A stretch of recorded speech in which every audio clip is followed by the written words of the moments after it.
order. And as always, we will begin with the Pledge of Allegiance. If you would please join me in the Pledge of Allegiance. I pledge allegiance to the flag of the United States of America, to the republic to which it stands, one nation, under God, indivisible, with liberty and justice for all. Lisa, a roll call, please. Yes, I'm going to go ahead and start with the Transportation and Circulation Commission. So I'll start with Commissioner Murad. Present. Commissioner Garg.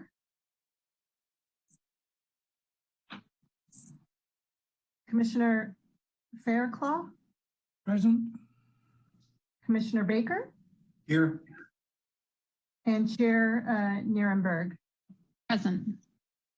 Great, thank you. And now I will move on to the Planning Commission. Commissioner Jacoponi. Present. Commissioner Garvey. Present. Commissioner Bradley.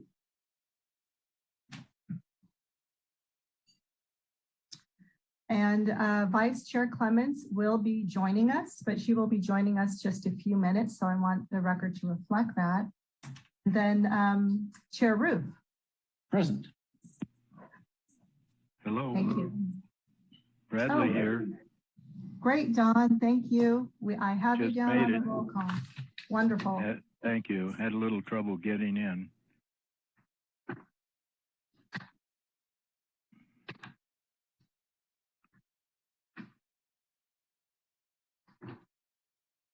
Okay.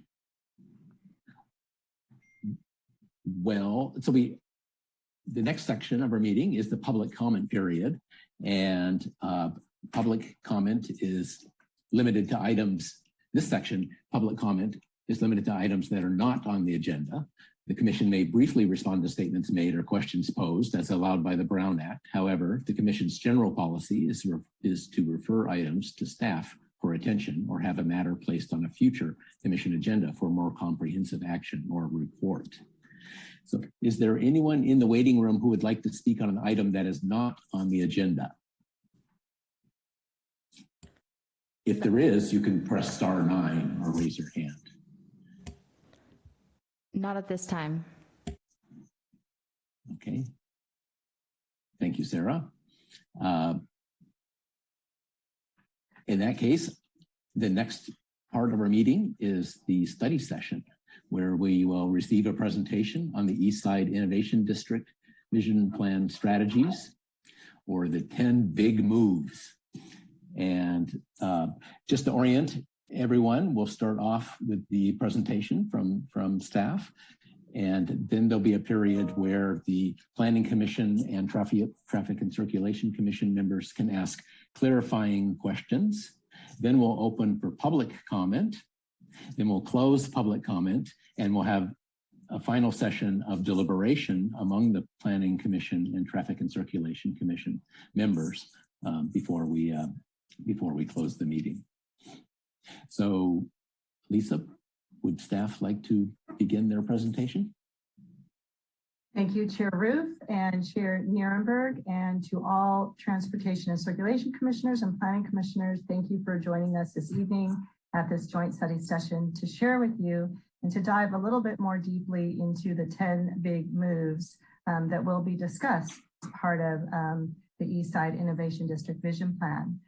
Before we get started, I just wanted to do a brief introduction to the project team for those that may be joining us for the first time, or just as a little refresher. So the primary staff, city staff working on this is through the Community Development Department, Al Sabay, the Community Development Director, myself, Project Manager and Planning Manager, and Lisa Costa-Sanders, Strategic Advisor and Principal Planner with Good City Company. And then on the consultant side, our primary consultant is Perkins & Will, and the lead team for Perkins & Will is both Geeti Sawal and Annie Ryan. Geeti will be giving a presentation this evening, and then also joining us under Perkins & Will, one of their sub-consultants is with Nelson Nygaard, Transportation and Traffic experts. is Phil Olmsted. And for those of you who joined us at our community workshops earlier in May and again in June, you probably have met Phil and Phil Olmsted and Gidi Sawal already. So we'll have these folks back and able to answer your questions and lead us through the presentation. So the purpose of tonight's study session, what we are going to do is we're going to provide a brief recap on the process of the vision plan. And we're going to start looking into the framework or the foundation for the vision plan, which is largely defined by its design. And in the design, there are 10 strategic objectives or planning strategies, I would say, or we refer to them as kind of the 10 big moves. Like, what is this plan really all about? And based upon the community input that we received, how is this plan taking shape? So we're going to leave the bulk of the presentation to really kind of dive into those 10 big moves. Tonight, we're also going to be talking about community benefits. That we're starting to get to a point where community benefits are starting to take shape, and we want to introduce some concepts around how those would work. And again, community benefits are benefits to the community that are offered and given by developers through a development negotiation, developers that are proposing larger projects where they may want to do something outside the scope of the regular zoning standards that are in our municipal code. And the way that developers do that is through proposing what is called a planned development plan. And anytime they do that, there is a development agreement that does get triggered. So this is a way that community benefits can be obtained through the city through those larger projects. And then we'll wrap up with next steps. Where does the vision plan go after tonight's study session? So to just reorient everyone to the overall timeline, this was a 9-month process by design because of the fact that there are multiple development applications that have been submitted or are about to be submitted in the area. And the City Council really saw a need to put together a plan to create a holistic vision for the area. And we wanted to do that in a way that was really efficient and made the most use out of our time, and rather than having this be kind of a longer plan. So the concept of a vision plan was born out of the need to move quickly and to really work together in a way that we can get some really good principles in a plan that we can start to use as we review development projects. So this project started in January of this year, and we are aiming to complete it in the month of September. Of course, if any of the commissions need more time, the Planning Commission needs more time, or the City Council, that date can move, and we're ready to do that. But we really are on target and on track to bring forward a vision plan in the month of September. So this is where we are tonight. This is a slide that some of you have seen before, but we wanted to share it with you once more. And the reason why we have this particular slide is really to kind of lay the foundation that when we look at the Eastside Innovation District study area, we're not looking at it in a vacuum. We're really recognizing the existing context in the neighborhood, its proximity to the downtown and the San Carlos Caltrain station and the airport, proximity to Redwood Shores, and also the greater East San Carlos neighborhood, and some other key locations throughout town, Palo Alto Medical Foundation, the PG&E site, and the Industrial Arts District, as well as recognizing some of the more natural features that sort of find their way out onto the east side, such as Pulgas Creek and a couple of other creeks as well. And one of the things that you'll hear more tonight is this idea of a holistic plan.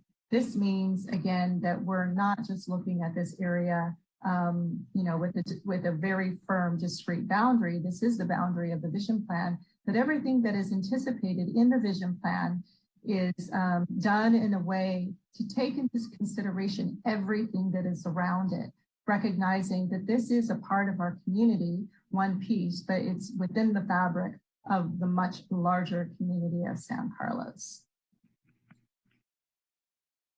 So one of the things that we like to share as we get started is sort of, how does the businesses lay out within this area? This is some of the work that we did early on to really find out what's happening in the study area and all the different business types that range, from automotive types of uses to trade support, creative design, lab and life sciences types of industries, and even, some basic, services such as cafes. So what we see here on this diagram, which is also helpful for us to kind of think about the context, at least within the study area, is how these businesses are really laid out in the area, and also the fine-grained pattern that we start to see in some of the areas, like along Terminal Way and Tanklidge, and then kind of moving south along in the study area where we see kind of the businesses are a little bit more dispersed. So as I mentioned at the beginning of this meeting, we did have some workshops earlier this year in March and then again in June. And we really approached the workshops with kind of three primary themes where we can really have, conversations with the community and be able to focus on these themes. And the themes were open space and environment, mix of uses, and circulation. And again, for those of you that participated in those workshops, you probably found your way into the different breakout rooms where you could self-navigate and provide your input. And so this slide here really is just kind of like a big picture view of the key input that we received from the community members. So around open space and environment, a big topic that came up was remediation of contaminated sites. Also looking at how we can incorporate more greenery and open space into the area. And then also, how can we look at Pulgas Creek in the context of restoring it and then having it serve a purpose during, flood events. And then with respect to mix of uses, a theme that we heard quite a bit, and we got more confirmation of that recently, is to protect the existing businesses. This is not, a gray field or an abandoned site that we get to develop. There's life happening there now. And of all the businesses that are there, there's this theme that, the existing businesses should be protected, even as new development comes forward and is really, going to be transforming the area. How can the existing businesses be protected? So that's something that we really heard loud and clear, and have some ideas about that you'll see as we continue the conversation. There was also a request for, how can we look at transitions between industrial and residential uses, really recognizing that there is an existing single-family neighborhood just north of the study area, and how might we develop some ideas about, having these uses coexist in a way that is more symbiotic. And then with respect to circulation, there were comments made about really having, safe, comfortable walking streets that really accommodate different modes of travel, bicyclists, pedestrians, and automobiles. And also there was talk about the future concept of a district shuttle, one shuttle that can really serve multiple uses throughout the area, rather than independent operating ones, but something that we can look at in the future is one that can be better managed. And really wanting to make sure that we, as we think about streets, we're considering the existing needs of the freight and deliveries and offloads, the real work that needs to happen in the area, and make accommodations for that as well. So a lot of this information is on the project website, which some of you may know, sancarlosinnovation.org, where you can go and watch the replays of community meetings, read the workshop summaries. There's a robust and very rich information, basically all the chat transcripts from both workshops that are available on the website for anyone who wants to dive in a little bit deeper and see what their community and neighbors have said. So at this point, I am going to be turning the microphone over to Geeti Sawal with Perkins and Will, and she will kick us off with the vision plan. Geeti? Yeah, thank you, Lisa. Can you hear me properly? Yes. Okay. Good evening, commissioners. very, very thrilled to come in front of you and share some of the kind of steps that the community has guided us towards. And Lisa did a great job of summarizing just the intent and capturing some of the essence of what we were hearing from the community. And all of this dialogue with the stakeholders and the community members in the last 8 months has given us such a rich bench of information and has been extremely helpful for the consultant team. And now we are at a place where we have taken all of that information and distilled it into a vision plan. And the vision plan really is a framework. It's a high-level guidance, and its intent is for you and the city council to really help guide you to make this place what you want it to be. So kind of stepping back, and what will this vision plan have, and what will you get once when we're done with it in September? It'll have project goals. We'll dive into it in the next slide, so I won't go through all 4 of them. But the goals have generally emerged from the conversations with the stakeholders and the greater San Carlos community.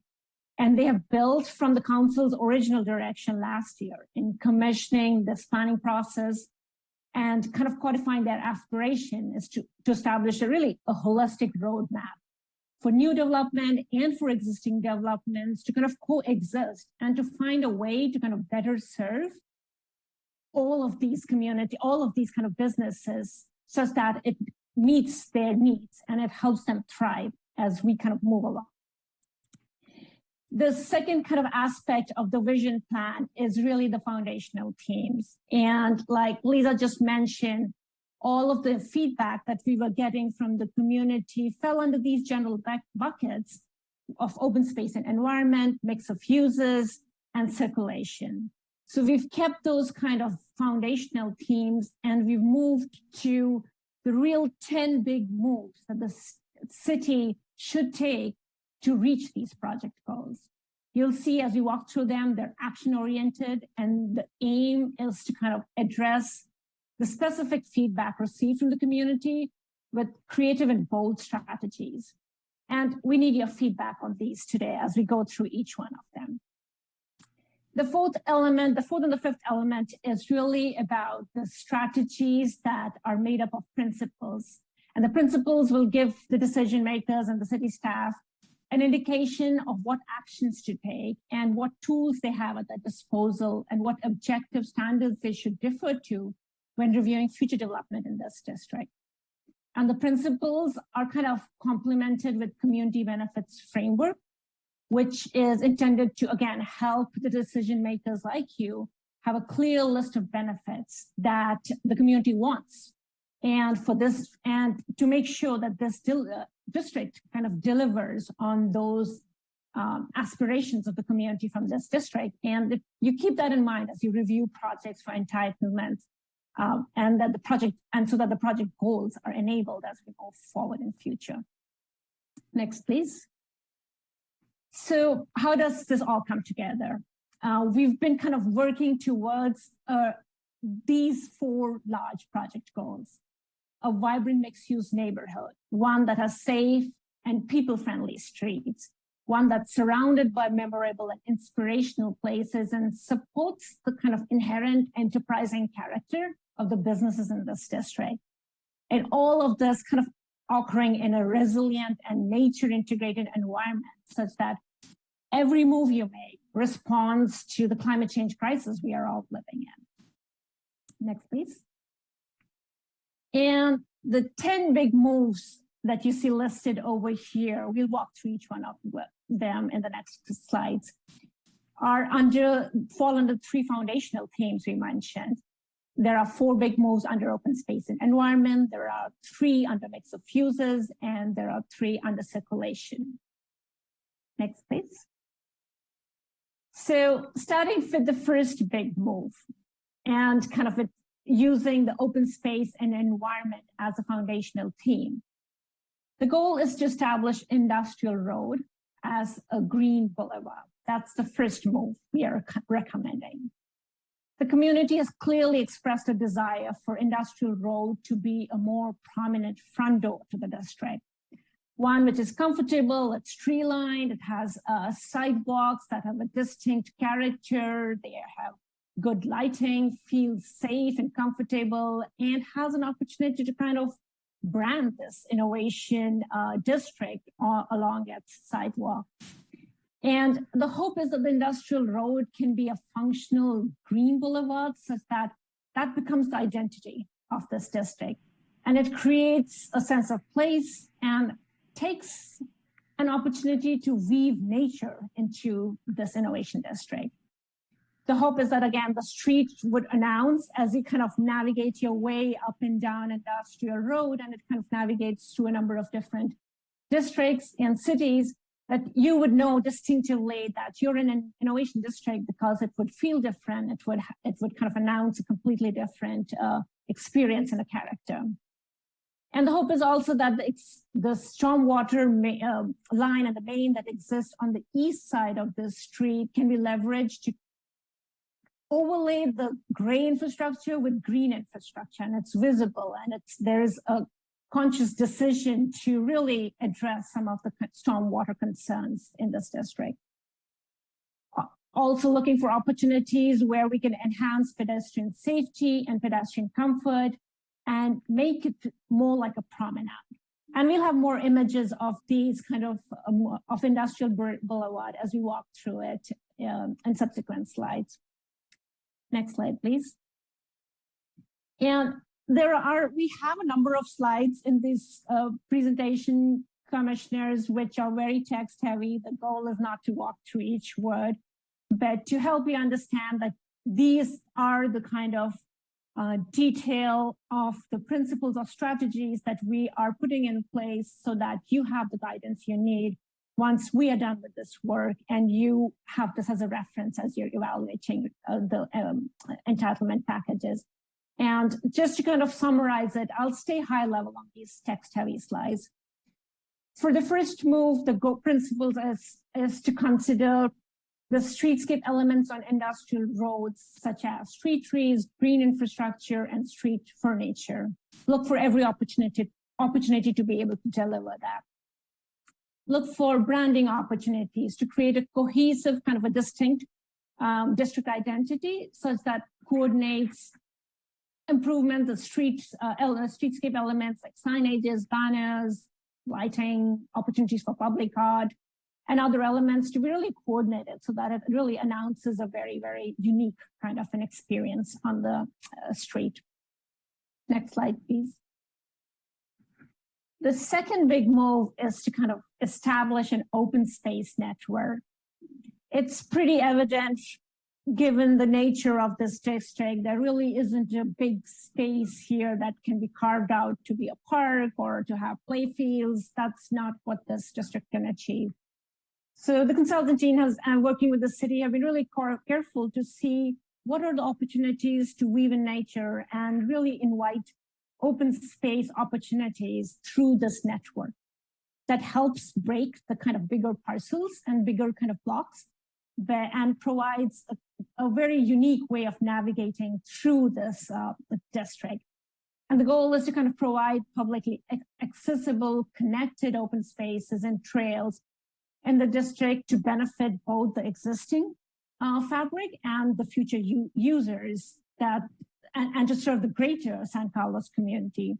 It's not just for people who will be working and living here, but it was also for the larger San Carlos community to feel welcome and give them another opportunity to kind of really engage with nature. Recording in progress.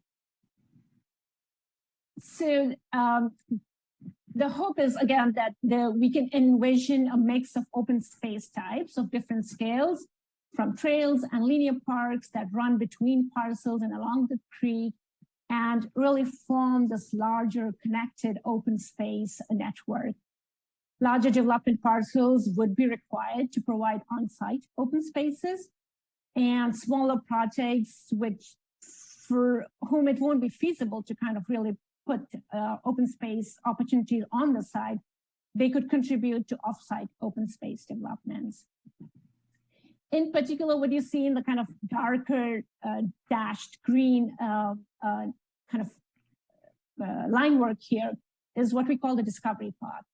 The hope is that it's a series of tree-lined off-street kind of a path and a trail that would connect the district to surrounding assets such as Gloriella Park, Caltrain Station, get you over to the creek, navigating through the blocks, and then potentially kind of leave clues that as you look to redevelop and think about opportunities beyond Britain Avenue, to really look at how it connects to the industrial arts district, which is further south.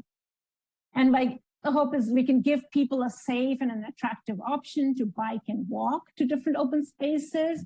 And the journey itself kind of becomes a pleasure and becomes part of the open space experience.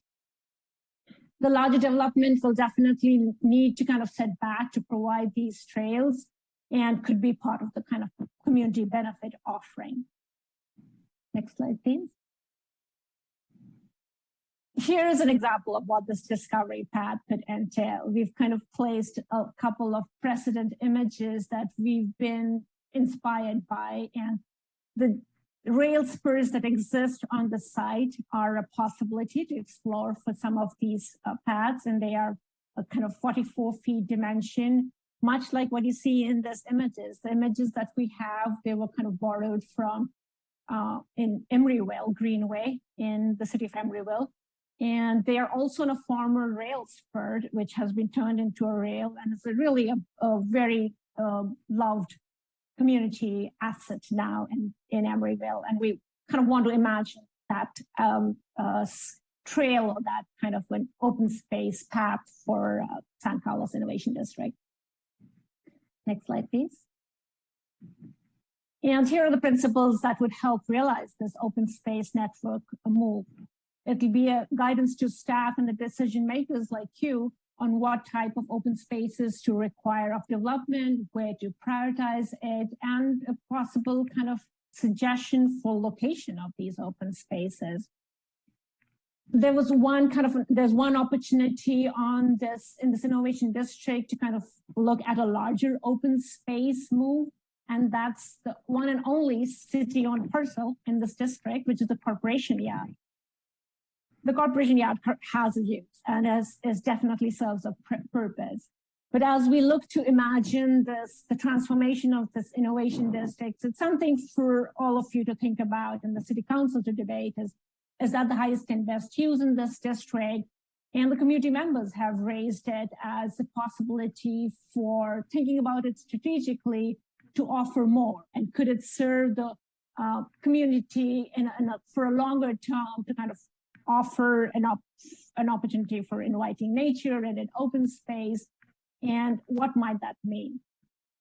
We kind of made sure we want to kind of really document it and hear the community and put it in place, but it will need kind of subsequent discussions and kind of studies to figure out whether it makes sense for the Corporation Yard to kind of be located somewhere else, and this could offer an open space amenity amongst other things that it could be considered for, because it's a pretty large parcel. It's over 2 acres, so it definitely has opportunity to be more than just an open space.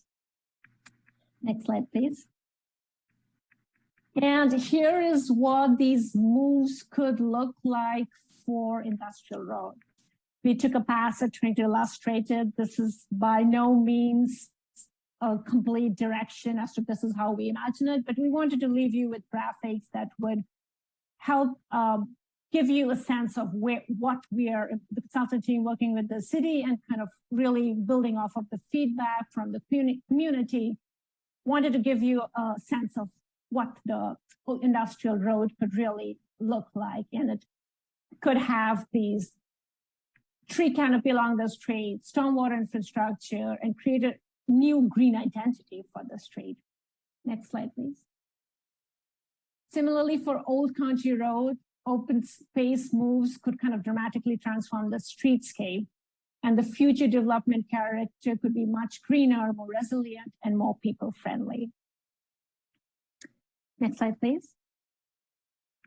The third move, still staying under the open space and environment foundational theme, is to reimagine Pulgas Creek. The goal is to establish the creek as a vital and an accessible community open space with new connections to this natural asset and improve stormwater and flooding management strategies. Larger parcels on the north side of the creek present greater opportunities to expand the stream development and maintenance overlay district that exists. And with greater development setbacks from the creek, projects could handle more stormwater detention on site and reduce the burden on the creek. Really kind of considering the health of the creek as we move forward has been important for the community. And we wanted to kind of really document it to say that we need to explore opportunities to enable the health of the creek. And all of this will need further studies because this vision plan definitely didn't have the time or couldn't kind of really get into that nitty-gritty to figure out what is actually the requirement. But the hope is that we could have trails along the creek. There could be larger central open spaces, and it would allow the creek to become a true public asset and that people can visit and experience it up close, and that it would be open for not just the people right adjacent to the creek, but it would be an amenity for the larger community to come and visit and really help with the flood management issues also.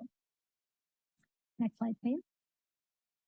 The recommended principles under this, a big move is to kind of increase the development, the overlay district and development setbacks, which is currently, there's an ask for 25 feet from top of bank as a setback, and requiring trails on the north side of the creek, but the parcel is larger, and our hope is that there could be further studies as needed for any restoration or water management improvements that might be desired as the developments happen along it. Next slide, please. The fourth big move and the last one under the open space and environment team is to integrate recycled water infrastructure. This was definitely something we've been feeling extremely aspirational about, but the goal is to reduce the demand for potable water, both within the innovation district and throughout Greater San Carlos by providing a recycled water infrastructure.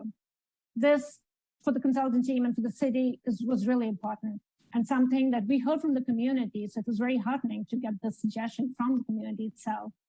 We all know that we're living in a water crisis in California, and we cannot continue to operate with business as usual. So what can we do through this vision plan effort to not miss this opportunity and look for ways how new development take a bold stance on water use and look for more resilient long-term strategies? And the vision plan kind of identifies a potential opportunity to connect to the Redwood Cities system on the other side of 101 and look for feasibility to explore having the recycled water infrastructure actually kind of navigate its way from below the 101 freeway. Meanwhile, I think one of the asks could be that new development be equipped to receive recycled water in future so that when that infrastructure is in place, developments can avail the supply of recycled water. And additionally, low impact development required are also envisioned, setting a new standard for kind of excelling in the Bay Area and setting clear message for environmental values that San Carlos kind of holds dear. Next slide, please. The fifth big move is under the mix of fuses foundational theme. So we've been kind of studying the fabric that exists right now very carefully, and our ask is to kind of support distinct district sub-areas. We see two very distinct sub-areas that enable a diverse mix of uses, businesses, and development types to thrive. The boundaries of the sub-area basically were kind of informed by a few key factors. One was parcel size, the other was kind of existing businesses and land uses, and the third was kind of just the recent development activity in this innovation district. So the larger area that you see in yellow is the Catalyst sub-area. This is where the redevelopment is starting to happen, and bigger parcels, more which have a potential for larger flow plates, generally life sciences and office users that developers are proposing are happening in the Catalyst 6 sub-area. This is the area where new development and the non-industrial users should be prioritized. The parcels are further from the residential fabric, and they can support the larger buildings, and they have an acreage to support additional community amenities like open space and a desire for more activity and vibrancy and community life. So our hope is that that would kind of come from the Catalyst sub-areas. The industrial core, on the other hand, is different. It has smaller parcel. It's a much more finer grained fabric, and it has much smaller buildings and businesses in there. And the development scale that has been working really well for many of the current businesses. And we do feel that this should be protected to enable these businesses to continue to thrive. These small scale development have been beneficial not just to the city of San Carlos, but to the entire San Carlos region. And it's important for us to figure out what does it take for them to continue to feel welcomed and to thrive. Next slide, please. The principles under this fifth big move is to really to note that the vision plan does not affect the zoning. The purpose is to reinforce the desired development character and use, and to offer guidance beyond what the existing zoning prescribes. For the Catalyst sub-areas, this means maintaining the existing 50-foot height. The vision plan stays silent on heights, and it kind of continues to look to the zoning regulations to inform the height. But the hope is that it would allow for potentially higher development up to 120 feet through planned development approval, but it would kind of welcome that. And the vision plan proposes a tiered kind of a development system where certain resources and community amenities, such as open space and active ground floor users, would be required at bigger increments based on the scale of the development. So the Catalyst sub-areas development would be able to offer back more in terms of community benefits than the smaller grain development that might be possible in the industrial core area. And in the industrial core in specific, our kind of recommendation is that we could try to preserve and maintain as much of the existing land use and the development character.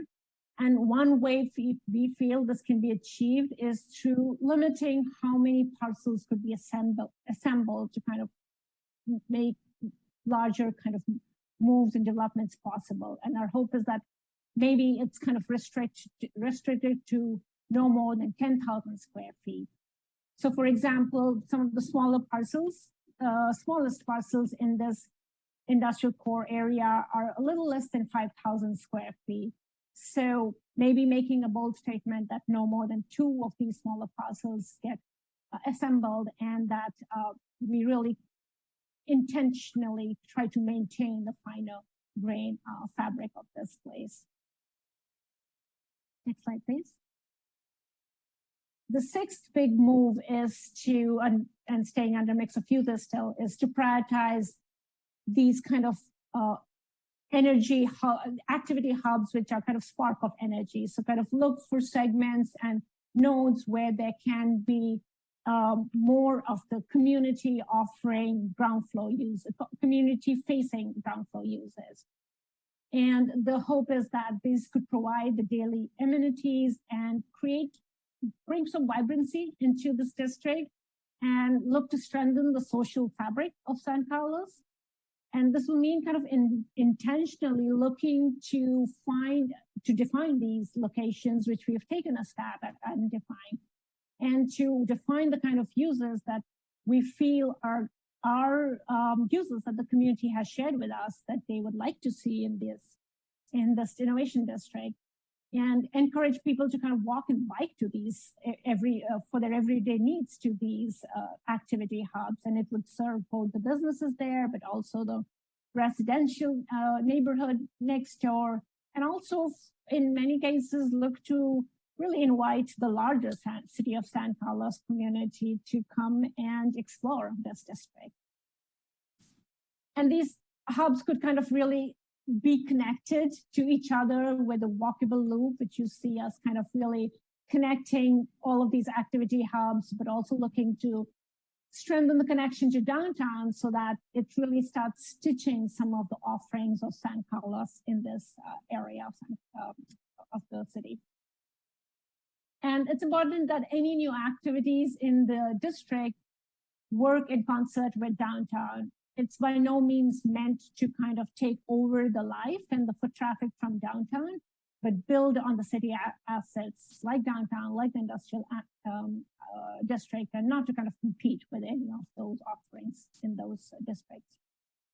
And the new employees coming into the district over the coming years would probably be able to kind of address some of their daily amenities like dry cleaners or cafes or restaurants, whatever that might be. It could really give them also an environment that they could walk to for their needs as they kind of navigate through this neighborhood. Next slide, please. A quick illustration here of just Industrial Road itself and the segment that might have the activity hub and how that might work.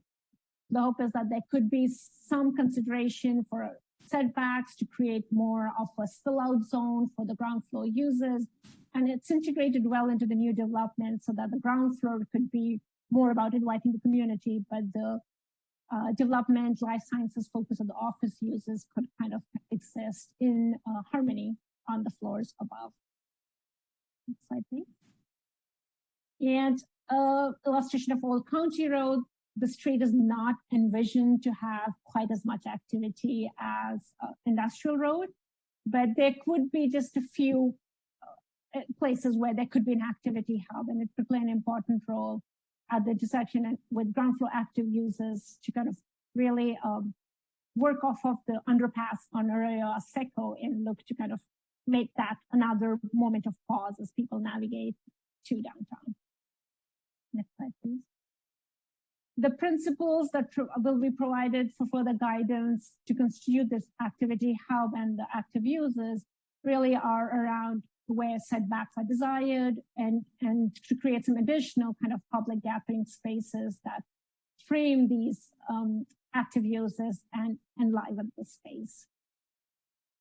And the guidance would also be provided on the desired look and feel of activity hubs, just to kind of build on the safety and the more attractiveness of the public realm along that segment, and what might be the kind of hardscape, softscape that would be desired along with shaded seating or mobility elements like bike parking, just kind of give a guidance as to how that could feel welcoming and feel safe and comfortable.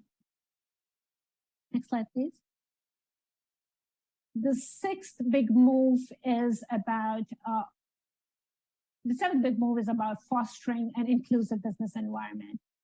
And the goal is to protect and support small businesses and the rich ecosystem of skilled trade and manufacturing jobs within the district, and to retain and attract a rich diversity of industrial businesses.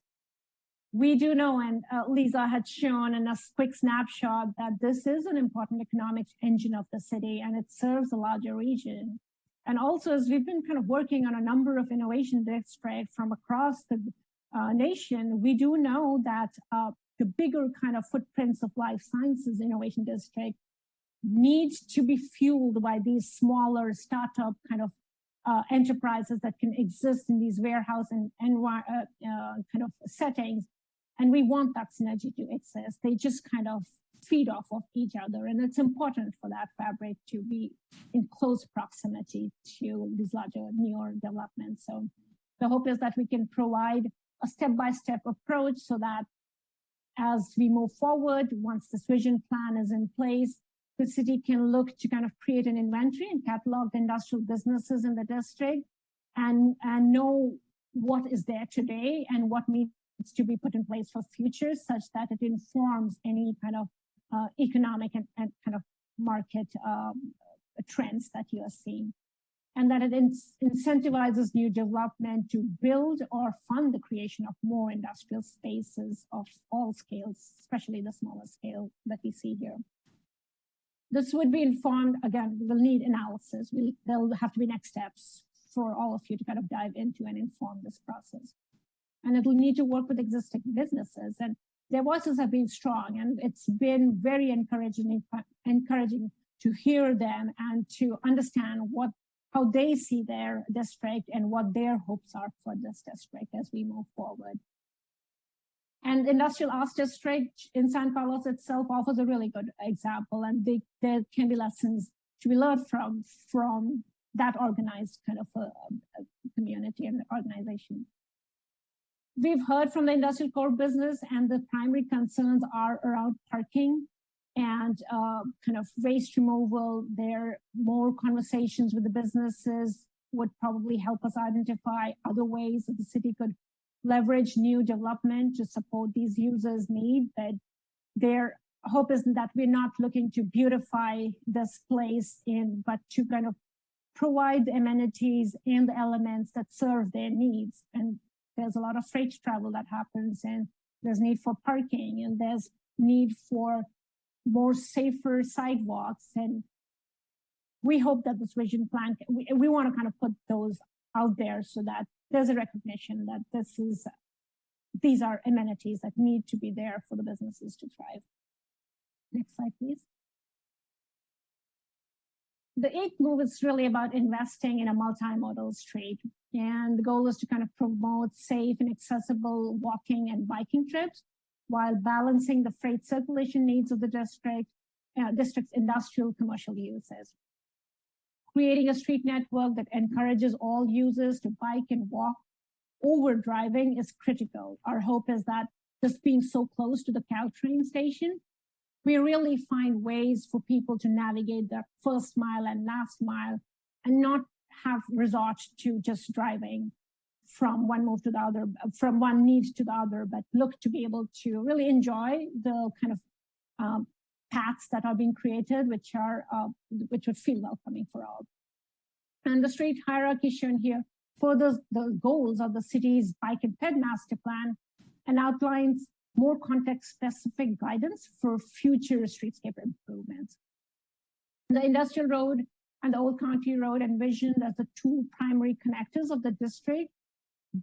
Both have ped and bike as well as vehicular needs, and we want to make sure that there is a possibility for not just serving those needs, but also for transit.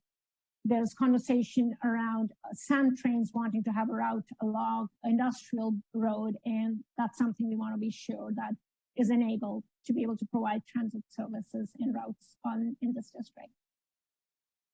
Complete streets shown on Commercial and Branston Road are secondary street, and they also have a pretty robust ped and bike infrastructure.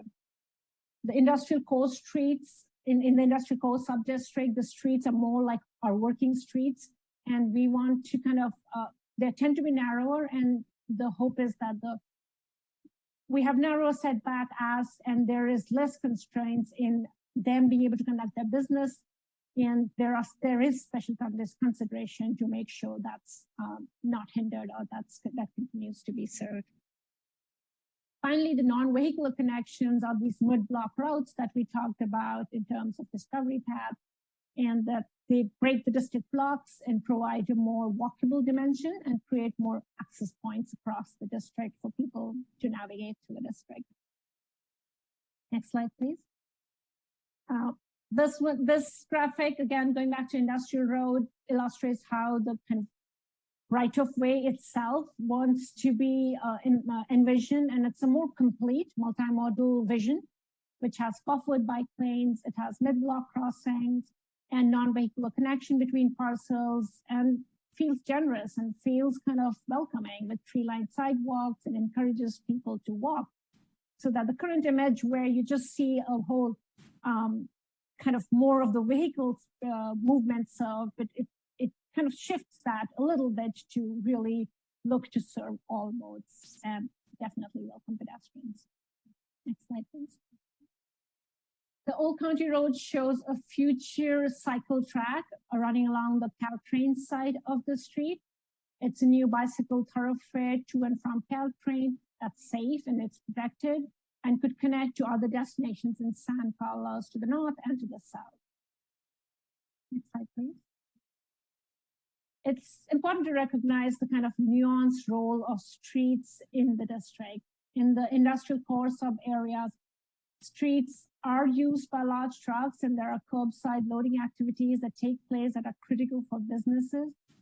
So this street section shows like a conceptual vision for Terminal, Tankledge, and Branston, which are in the industrial core sub-district, and shows a more uniform guidance for the street where loading and parking zones are clearly designated and sidewalks are continuous along the streets, and there is street lighting opportunity and ask from the property owners and the businesses was undergrounding utilities such that they could make for a more safer pedestrian experience too for people who are using those streets.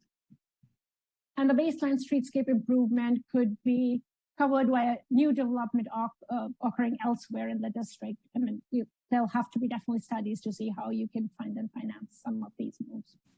Next slide, please. The more detailed streetscape guidance, again, the principles here are about sidewalk minimums, bike lane aspirations, stormwater and tree planter hopes, and travel lane kind of minimums. And also including guidance on setbacks, which are not allowed in the Catalyst sub area except in cases of activity hubs. Next slide, please. And the specific principles, again, a lot of words here, just to kind of stay high level here. The industrial, there's guidance on bike lanes, pickup and drop-off zones on street, stormwater tree planter placement considerations, and very importantly, there is an expectation that there aren't parking garages fronting these industrial roads. They could have access, but the hope is that the actual frontage of the parking garages would be set back and would be aligned by other buildings that have other uses. On Old County Road, similarly, additional cycle track guidance, stormwater and street tree guidance, and explanation on setbacks allowed only when needed to achieve, just to be able to get to the street, just to be able to allow for the streetscape elements that are being desired. And also, again, parking garages are not necessarily fronting right on the street front, but definitely it'll have entries, but not necessarily the actual building sitting along this frontage. The streets in the industrial core sub-district, the basic guidance is to really be consistent with the bike ped master plan. That's a plan that's already adopted. And the hope was that we could find or look to and kind of build on that and help you implement that and identify kind of opportunities for more coordinated kind of loading area and dumpster store area and storage areas and making sure that the life that the working functional character of the street is enabled. The non-vehicular connections, there are kind of some specific guidance on dimension, like 44 feet where there are rail spurs, but definitely making sure there's a clear 26 feet through zone so that they could also serve as emergency vehicle access. And the desired location, the way we have it right now, is kind of at a very high level at a frequency of 200 feet to 300 feet where as possible, but we really try to build on the rail spurs that exist. I'll now pass it on to Phil Olmsted from Nelson Nygaard to talk about the remaining big moves. Phil, over to you. Hey everyone, can you all hear me? Great. So good evening, commission members. Thanks for the opportunity to present tonight. I'll jump right in and try and wrap up kind of the presentation here shortly and jump in where Geety left off. So addressing traffic, reducing congestion, improving safety, making streets more vibrant yet functional is the sum of many parts. There's really not a silver bullet. We believe we've set up a comprehensive framework of not just physical projects, but also policies and programs by which we think over time really ensure that mobility is serving the larger ambitions of the district and the city. Gidi talked a lot about the streets and the guidelines. I think there's a little bit more to talk about on the project side.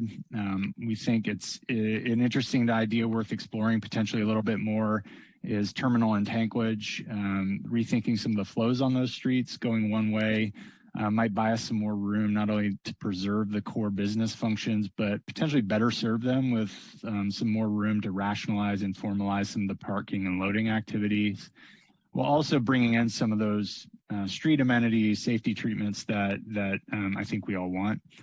Key intersections are going to be really important to retrofit on some of our major corridors as we anticipate more pedestrian and bike activity. The vision plan also carries forward the vision, as Gidi mentioned, and a lot of the projects of the bike and pedestrian plan with some key calibrations to ensure it meets existing and potentially future transit and freight needs. We want to do, and we heard a lot from the community, we want to try and do all we can to really direct heavy vehicles and cut through traffic off of residential streets. We heard that loud and clear.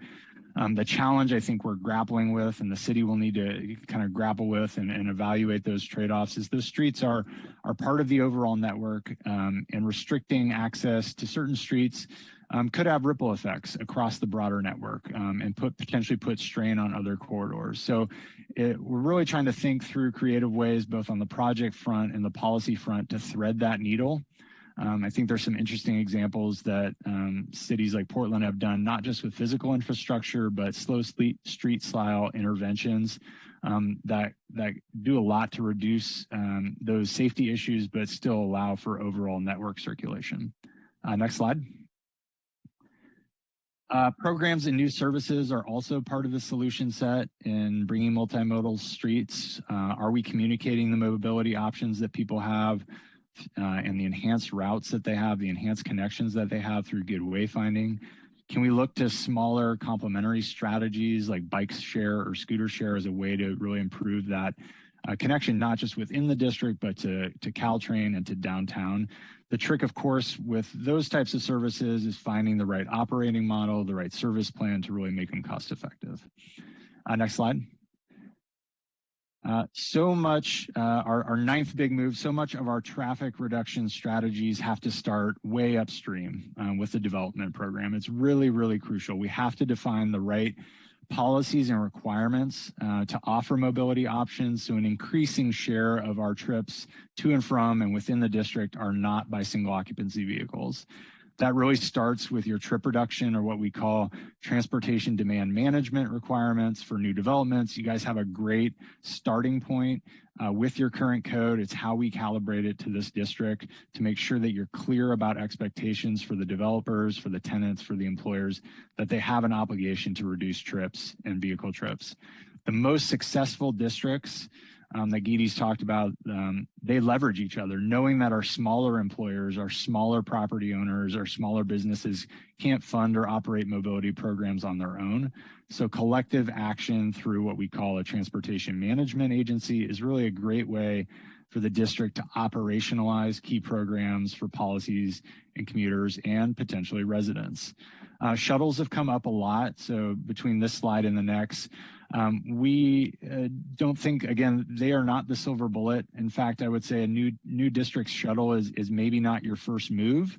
It definitely needs more evaluation to make sure it's the most cost-effective use of resources, especially as we shake out of COVID. But I think a streamlined shuttle operation within the district at a future point is likely to have a role to play. We're certainly aware that shuttles can impact neighborhood streets and Old County Road.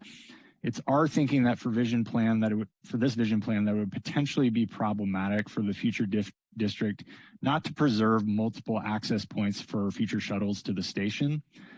There's likely a trade-off, for example, of a decision not to allow transit to stop on the east side of the shuttle in that close proximity to the platforms.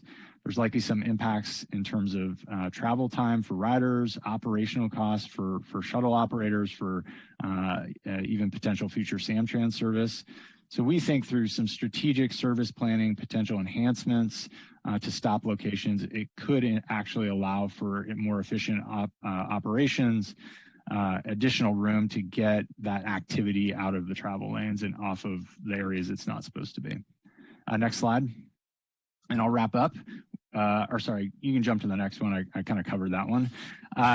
I'll wrap up with parking, everyone's favorite topic. It's certainly come up as a crucial and key concern. We have to right-size parking.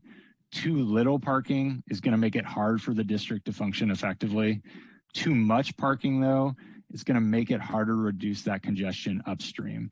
So the solution set really comes from both the parking code. We want to make it flexible to respond to today's needs, but also reflective of this multimodal vision where we're having a really robust multimodal network, more transit service.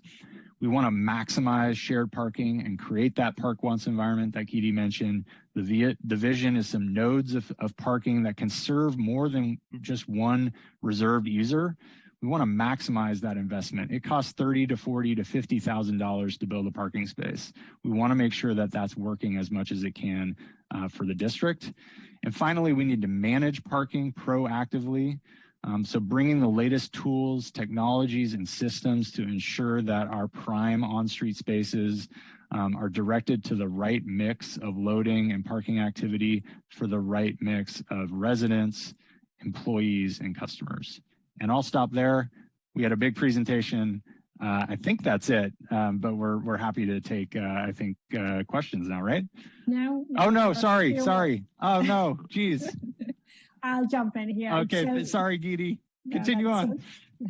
So this is one quick graphic that pulls it all together and really helps you have a framework or a big kind of a cheat sheet of how you want this district to move forward that serves serves the businesses that are there, but also really becomes something that the city of San Carlos can look to in general.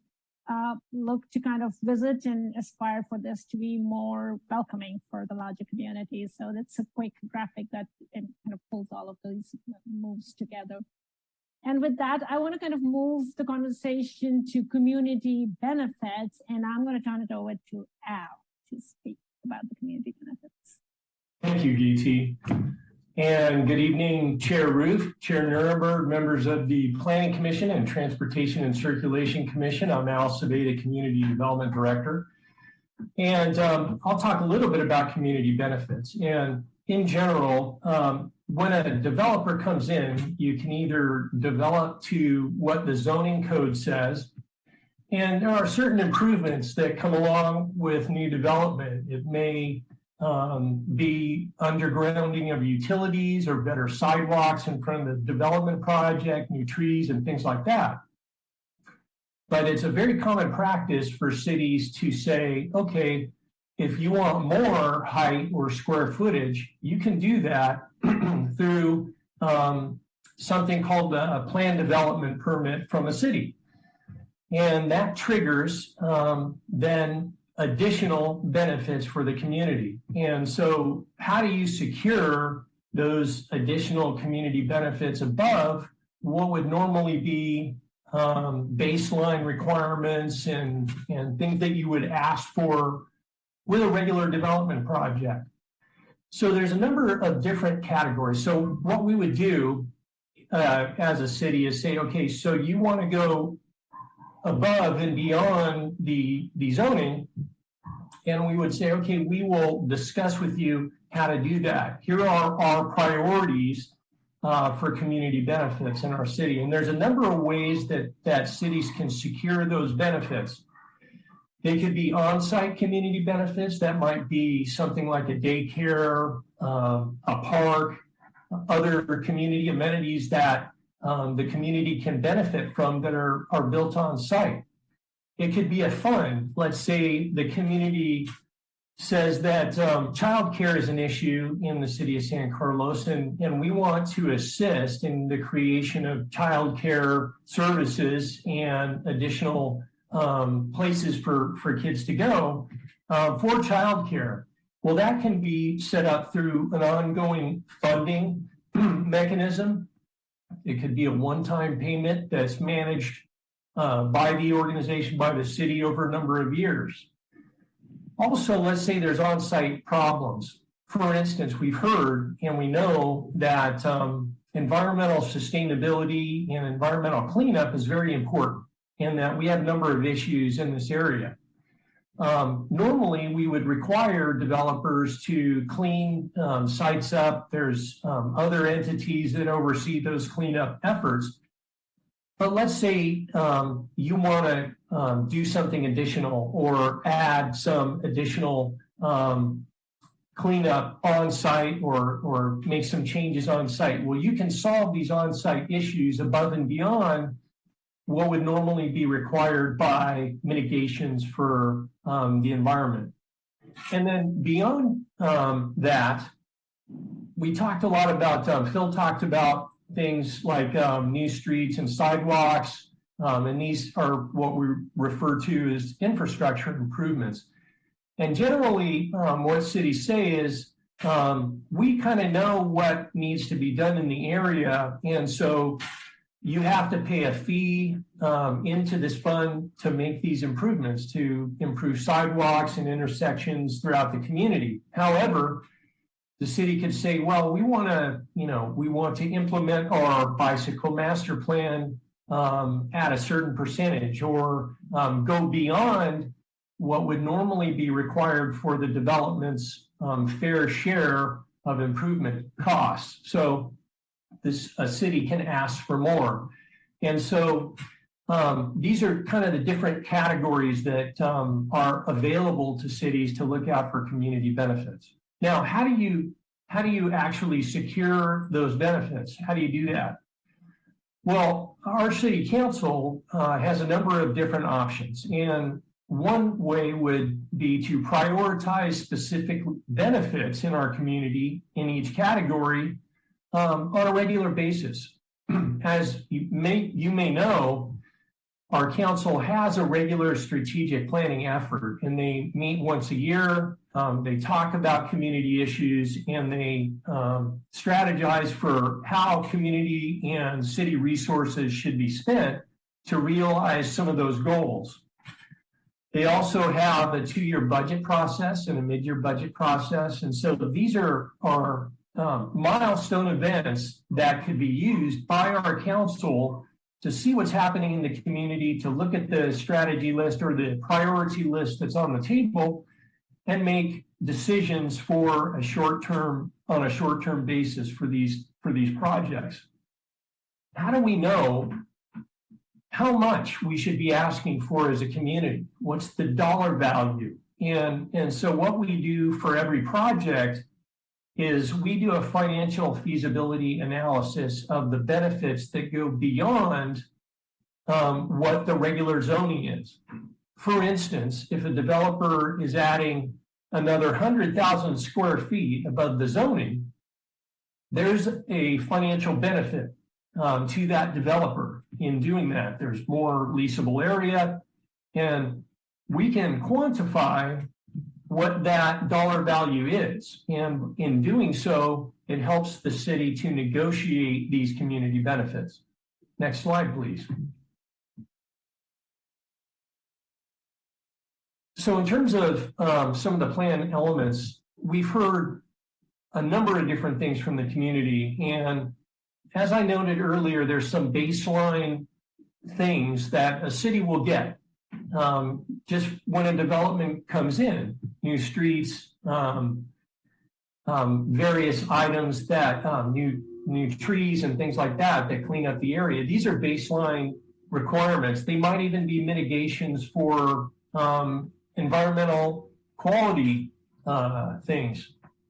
And then there's the community benefits that go again above and beyond, that add on top for a developer in exchange for the city to say okay to the development.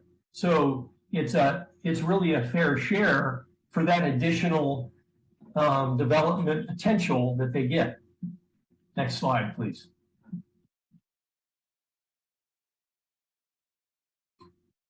And so this slide, this slide is attempting to do is we've had a a number of discussions. We've had community meetings, we've met with stakeholders, and we've talked to a wide range of folks in the community, property owners, business owners. And what we've heard in the light blue are the community benefits that are important to the people that we've heard from so far. And so you'll see things like public parks under open space, daycare, economic development, industrial business retention, affordable housing. And so these are the things that we know are important to the community. And we also know that these are the things that go above what a normal development would be expected to provide if they were just conforming to zoning. And then the darker colors there, the ones in bold, are additional mitigations that the city can ask for. Phil talked about transportation demand management policies and programs, open space activation. And then there are a number of best practices that we've seen in other parts of the country, in other cities, and those are the ones you see in the lighter script there: senior housing, supportive housing, small business network opportunities. And so these are really all part of the list. But I guess in terms of some of the key issues that have been identified by our community and the people we've talked to, those are the ones in the light blue there. Thank you. Next slide. Lisa. Thank you, Al, and thank you, everyone. We're now kind of wrapping up our portion of the presentation, and we'll be turning it back over to Chair Roof to work with the Commission, Planning Commission, and the Transportation and Circulation Commission to answer questions, and then we'll take public comment. But before we do that, I wanted to share with the community what are the next steps after this evening. Well, on the calendar, we have scheduled a City Council study session on Wednesday, September 8th. This meeting will start a bit earlier than this one. It will start at 5:30. So if anyone is interested in attending the City Council study session on this plan, please do join us on September 8th at 5:30 p.m. Thereafter, in the same month, on the 20th, we will be taking the vision plan forward to the Planning Commission for a formal public hearing with a request for the Planning Commission to make a recommendation to the City Council. And again, the Planning Commission is a recommending body to the City Council, and the City Council is the ultimate decision maker for this vision plan. And our target date to take it to the City Council is September 27th. But as I mentioned at the beginning of the meeting, where we need to pivot, either to allow more time, we will do so. And we will continue to use email as a way to communicate with the public about these dates and study sessions and hearings that are coming up on the calendar. So with that, I have on the screen here both my email as well as our director Al Save's email, because the way that the public will be able to participate as we go forward is, of course, to attend these and make your verbal comments. Outside of that, you are welcome to submit written comments to either the Planning Commission or City Council, as well as both Al Save and myself. We will make sure that those comments get forwarded to the Planning Commission and City Council, both of them, and get included in the packet as far as public comments are concerned. So you can attend and make verbal comments, or you can submit your written comments to us. And again, don't forget the project website is sancarlosinnovation.org. You will be able to see a replay of tonight's study session, as well as access some materials and slide deck. And I think some of you had a little bit of trouble downloading off the city's website. So please send us an email. We can find a way to get you that the information from tonight directly if need be. So with that, I will turn it over to the chair, Planning Commission Chair David Roof, for any questions from both of the commissions on what was presented this evening. Thank you. Well, thank you, Lisa, and Phil and Geeti and Al for a really clear presentation. And it's exciting to see the vision plan coming together with the 10 defined categories. I personally am quite excited about it. Progress looks great. And as Lisa mentioned, in this portion of the meeting, we'll allow clarifying questions from the commissioners. And to provide a little bit of structure, I'd like to suggest that we have the Transportation and Circulation Commissioners ask their first pass questions, and then we'll get to the Planning Commissioners. But we don't have to be 100% rigid there. If there's a follow-on question, then feel free to jump in out of order. And if you use your raise hand icon, that way I could help identify who's next. So are there clarifying questions first from the Transportation and Circulation Commissioners? Raise your hand and I'll call on you.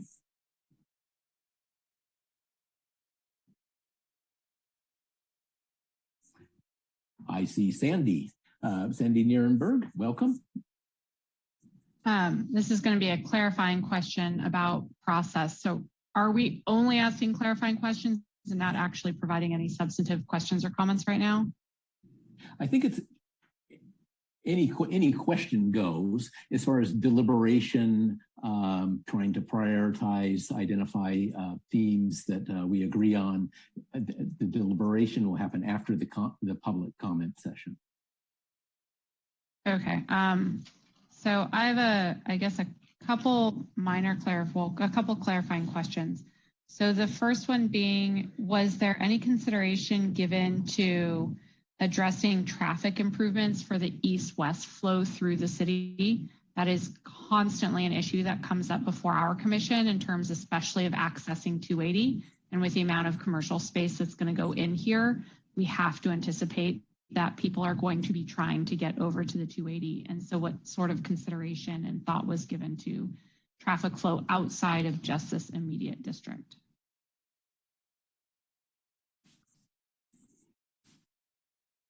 Do you want to jump in? Sure. Well, you know, we at this point I've not done a detailed traffic study. That was not part of the scope of the vision plan. Then I would say the primary focus has been on the innovation district and the internal and immediate connectivity to the district and the broader region, I would say those first last mile connections to key nodes in and around the district. So I think I can maybe add to that. And so as this is a vision document, it's more like a policy document and guiding principles for these development projects. In terms of the specific traffic volume flows, where exactly and how many trips are going to come in and exit the town from the development projects that we know about, that will be studied as part of the Alexandria Development Project Environmental Impact Report. And so that will look at all the square footage we know about and where they are, and then analyze all that information. And that will be brought forward to the TNC when that is done, when the EIR is completed, and the Planning Commission and the community and the City Council. Again, I would just offer that the suite of the framework, both from an infrastructure perspective, a policy perspective, and a programmatic perspective, is all designed to get at the core issue and core concern around traffic. So again, as I mentioned, you know, trying to reduce the flow or close that spigot farther upstream in the development process. Making sure that the parking is right sized. That's often a key driver of vehicle trips. That our TDM code for the, you guys have, like I mentioned, a great start to one within your current code, but making sure that it's calibrated effectively to the land use program that's coming in. So that's another key component, as well as, you know, then we start to flow downstream to the actual infrastructure and the programs.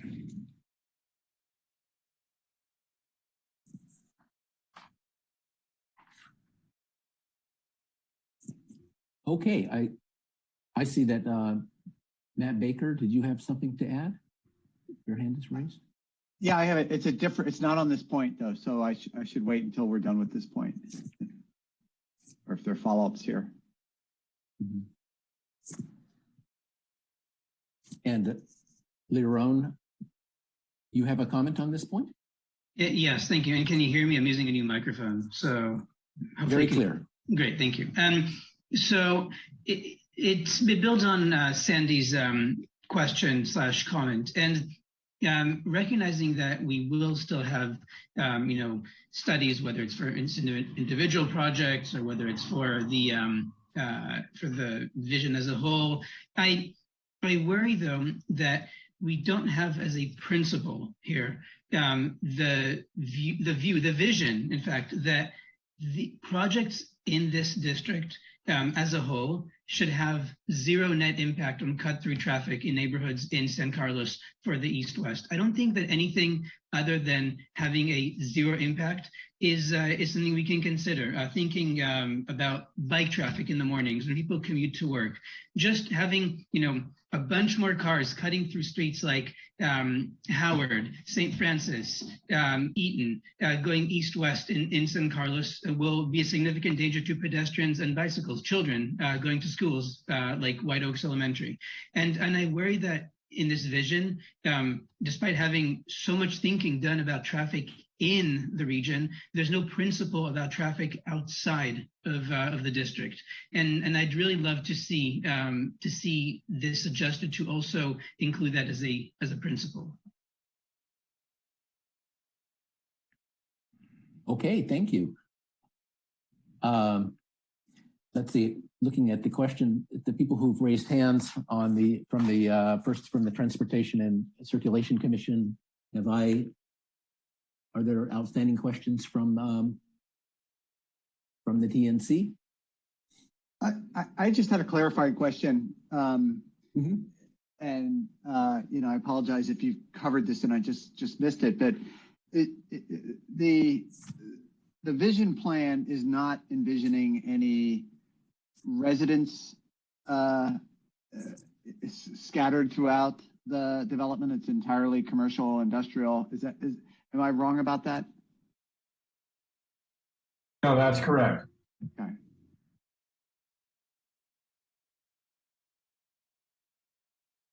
So I guess my question is following on to Commissioner Baker's question on that point is, I know we as a community have a significant number of housing units that we need to add, and there's this parallel process, the Vision 2040 or whatever it is, trying to find places to put all of this housing.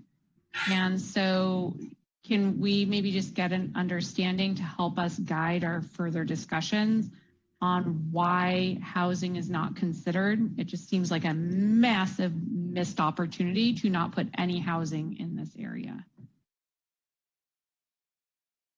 Lisa?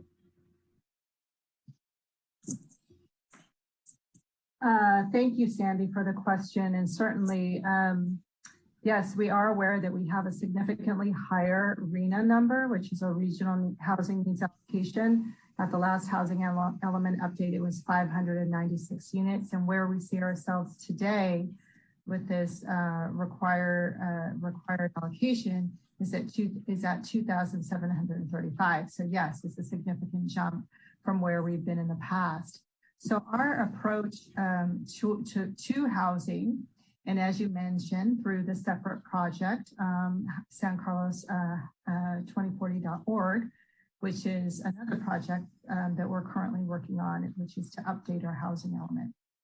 So our approach to that has always been to look at where existing housing is currently allowed in our city, to kind of build on that shared vision of the general plan that was developed in 2009 and the mixed use zoning districts and multifamily zoning districts that have been laid out through that process. So we've had a couple of workshops more recently where we went to the community to determine, how much more additional density would the community kind of feel comfortable with, or would be at least willing to accept, with the understanding that we have to meet our housing needs. And so we got some really good feedback that we're just starting to put into our technical analysis for determining how can we meet that housing number with the areas that are already zoned for housing. And it made a lot of sense to start there because there's the infrastructure need, there's land use compatibility, there's a foundation of land use compatibility that has already been established with those uses that are compatible with each other. And is certainly, as you might suspect, if we were to add more housing into an area that's currently functioning as industrial, the land use compatibility becomes more challenging. So the real avenue by which we're going to answer that question is through the housing element process. But the vision plan doesn't necessarily preclude any housing. It's really setting the foundation for design. It's not changing any land use designations or zoning. It doesn't do anything to the general plan designation or the zoning designation if it were to be adopted. It's really a guiding tool and a decision-making tool that decision makers can use as they evaluate projects. So that was our thinking behind the housing question. And we have heard, similar comments that, here is an opportunity. But the way that we wanted to look at it first, to really build on the infrastructure and the services and the land use compatibility factor, was to look at areas where we could increase the allowable units to the acre in order to meet the RHNA. And if that doesn't work, we're willing to go and look at areas, other areas as well. So we're not quite there yet. We're getting very, very close. It could be within the next several weeks, we'll have a better idea on that. So long answer, but that's generally why we didn't kind of put, anything in here yet, because we really needed to kind of stay within the context of the housing element work that we're doing to see what we can accomplish. And if it means that we need to look outside of our multifamily and mixed use zones because we can't meet that 2,735 unit count, then we'll obviously need to do that and figure out which places make the most sense from a land use compatibility factor, and also sites the state will accept as being really suitable for housing. So that's just to understand the timeline, though, this is going to get adopted in a few weeks, it sounds like. And so this is likely going to get adopted. And like you said, there's all of these permit applications coming in or that have come in that will be processed prior to actually considering this as an area to add more housing. Just, am I understanding that correctly? Well, the vision plan won't be adopted in a couple of weeks. It will be adopted sometime after September 20th. So we'll have some answers before September 20th, before the plan actually gets adopted, to see where we meet those numbers. And we know that's going to be the question, as you raised it tonight. Maybe our commissioners had that question as well, as we expect our city council members to have the same question. So that's the schedule for adoption of the plan itself. And again, it doesn't preclude any land use changes or zoning changes that could be integrated for the housing element project. And then as far as the development applications, yes, they have been submitted, but they still need to go through the public hearing process. There hasn't been any study sessions on the larger projects. These are fairly large. Typically, we do study sessions on these, and then they go through the public hearing process. So there's still a lot more comments and observation and the environmental analysis that needs to take place. So those development projects are not getting, their permits in planning permits, at least, not anytime soon. So, so hopefully that kind of clarifies it a little bit. Commissioner Liron Morad and Matt Baker, do you have additional questions? I see your hands are still up. I have one. Go ahead. It's just a quick one, but is there a metric that a city use between the number of jobs that it has and the number of residents that it has? And if so, is there how would this development affect that roughly? And, do we have an imbalance already? Does that question make sense? Yes. So we do basically, there are metrics, right? There's different metrics, and really, frankly, the metric that cities are most concerned about is the RHNA, the Regional Housing Needs Assessment, because the state requires cities to make sure that you can provide that number of housing units within your current zoning. That's the key metric, and it's the hardest one for cities throughout the state of California to meet, as you may have read and heard about and talked about. There's other metrics. There's like, well, what is a good jobs housing balance in the city of San Carlos? If we look at our metrics in terms of the number of people we have living here versus the number of jobs we have, we're very close to a perfect balance as of today. But that's just a number. And there's all kinds of different considerations. What we will do as part of the housing element update is we'll get more into the details about, what are the general metrics that are used in housing circles. Is it 1.5, housing units to one job, that kind of thing. So we're going to be providing that information to the community as we develop those numbers with some economists and get all the most recent data together for you. But I can tell you again, as of today, if you look at the numbers in terms of jobs versus housing, we're just about right on balance.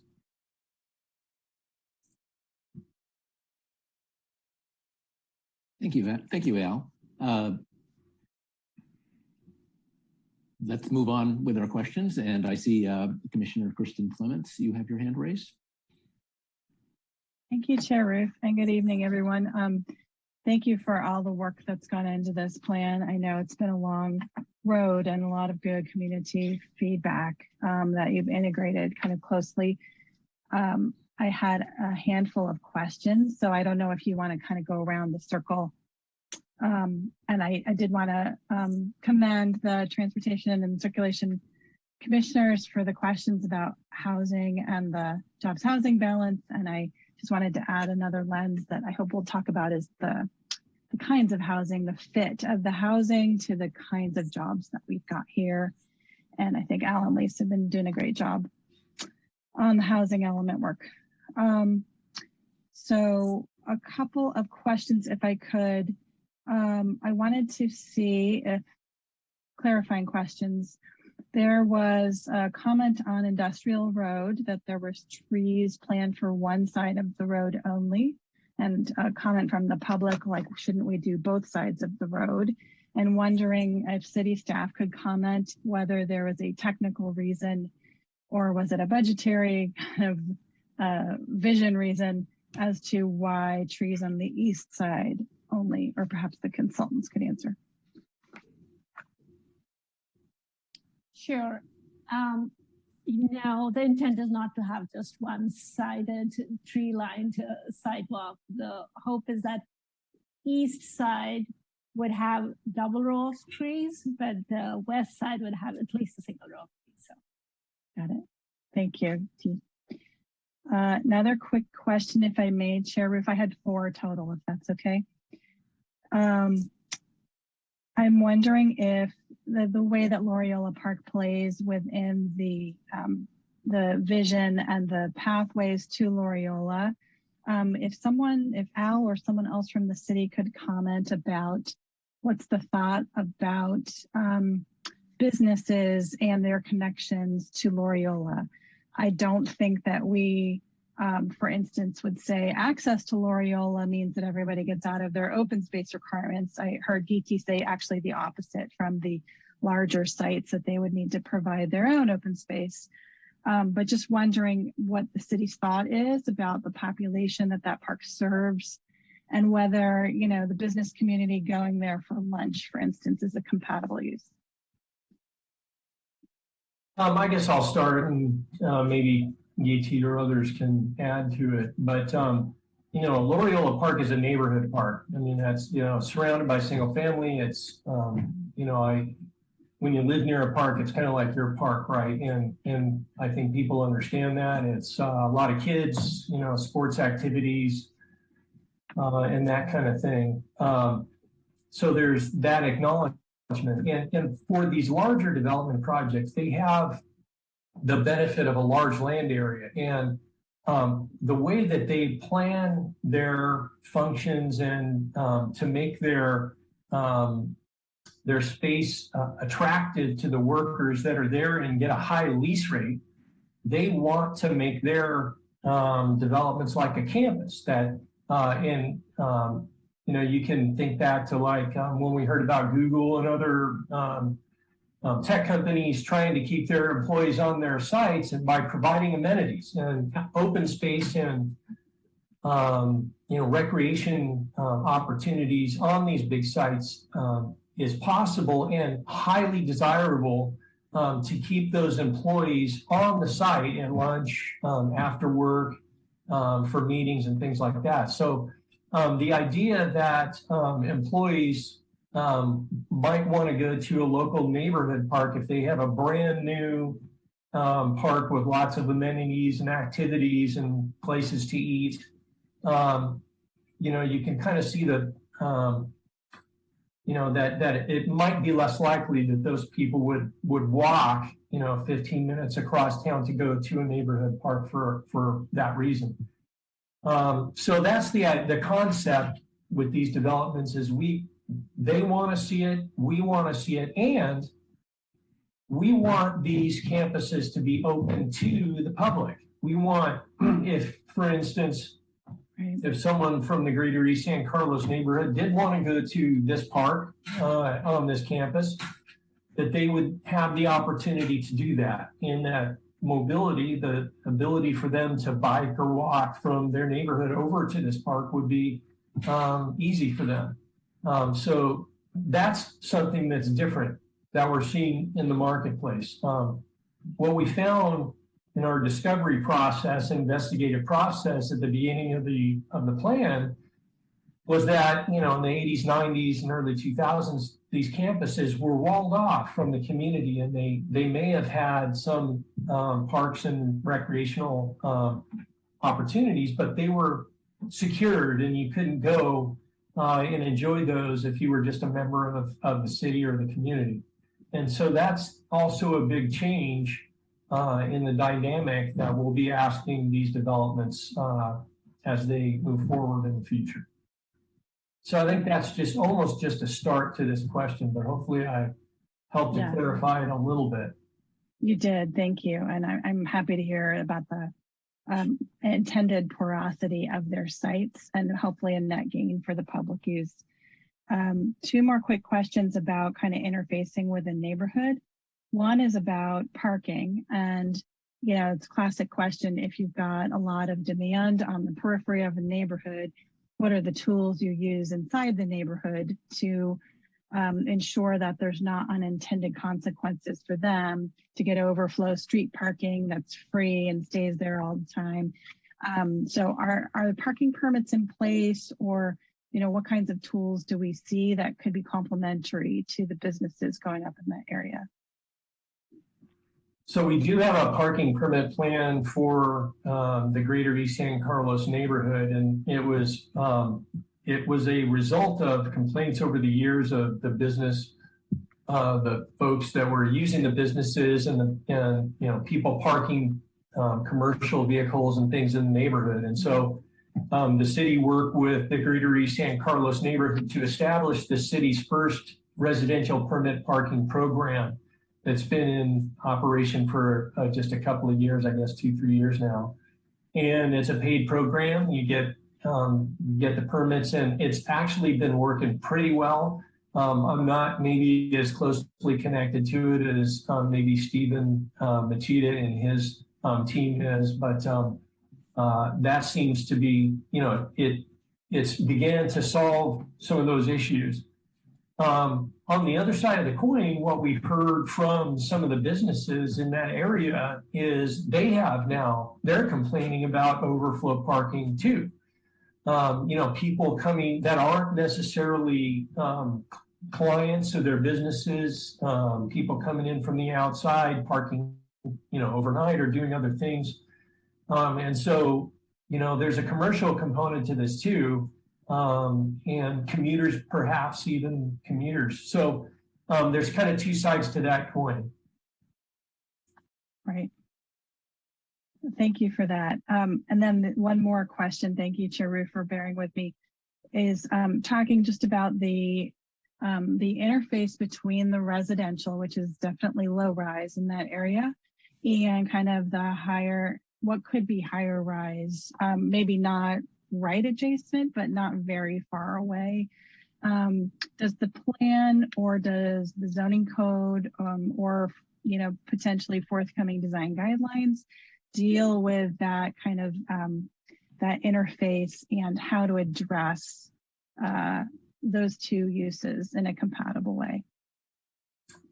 So yes, we've heard that over the years, and most recently, we've heard that the Greater East San Carlos neighborhood, for instance, is interested in transitional standards for the height of buildings and things next door to the single-family residential area there. And the good news is that this issue came up in 2009 as part of the general plan, and that neighborhood will remember the discussions we had about East San Carlos Avenue, and it was rezoned from industrial to mixed-use residential retail. And at that time, they were concerned because you could do 50 feet right behind their building with an industrial building right in your backyard. And so the zoning was changed in 2009 to add transitional standards for any new commercial or industrial businesses that would abut single-family residential. Furthermore, there were some performance standards embedded in the zoning code that looked at things like noise, glare, vibration, odors, because of those same concerns, because of this inherent conflict between industrial uses and single family. So those are built into our current zoning code, and we're prepared to talk about that in more detail if you'd like. Great, thank you for that. And I understand that if a business wants to develop just per the zoning code, they'd have to do all those mitigations. They wouldn't have to be going through a PD permit in order to have some kind of special consideration where they'd have to mitigate, right? That's correct. Right. Okay. Thank you so much, Al. That's all, Chair. Thank you so much for bearing with me. Okay, Commissioner Ellen Garvey, would you have a question? Yes, Chair Roof, thank you very much. And thank you, staff, for that excellent presentation. My clarifying question relates to Terminal Way. I remember early on in one of the workshops, a hypothetical was put out to assess the level of interest in mixing up the use of Terminal Way and maybe having some live-work situations, different types of housing and light industry mixed. There was a lot of support for that. And I understand that's too granular or too nitty-gritty for what this vision plan does. My question is, when I read the industrial subcore, I see that Terminal Way is in the industrial subcore, and I'm hoping that doesn't preclude future discussions for these kinds of housing mixes that we might see on Terminal Way, live-work situations. Can you just maybe Lisa or Al clarify that? Sure, and I'll start, and maybe Lisa would add to it. But no, it doesn't preclude discussions for changing the zoning in that area. As noted by Lisa earlier, it could be that the city does look at that area for housing in the future as part of the housing element update. However, what we did is we talked to the business and property owners in that area about that idea. And so we presented the idea that was raised by members of the community and other folks that, hey, what about that? Exactly what you said, Commissioner. What about adding some residential in this area? And their answer was, we have viable businesses here that we have invested in for many, many years. We've provided services to the community for a long time. This is how we make our living. Many of them have made investments in their property and work hard to provide good services and do good business in our community in a commercial and in light industrial way. And so they were steadfastly against the idea of residential in their area because, that's, they've been doing business like that for many years. So that's what we heard when we went to that stakeholder group. Can we have further discussions? I'm sure we could, but that's what we heard initially. And Lisa or anybody else can add to that. Oh, thank you. That's very helpful to hear that. All right. Those were the only questions I had. Okay, are there additional questions from commissioners? Commissioner Jim Iacopone. Thank you, Chair Roof. Good evening, everyone. I would just quickly echo the comments about being very impressed with how well this has come together. So to staff and the consultant team, thank you.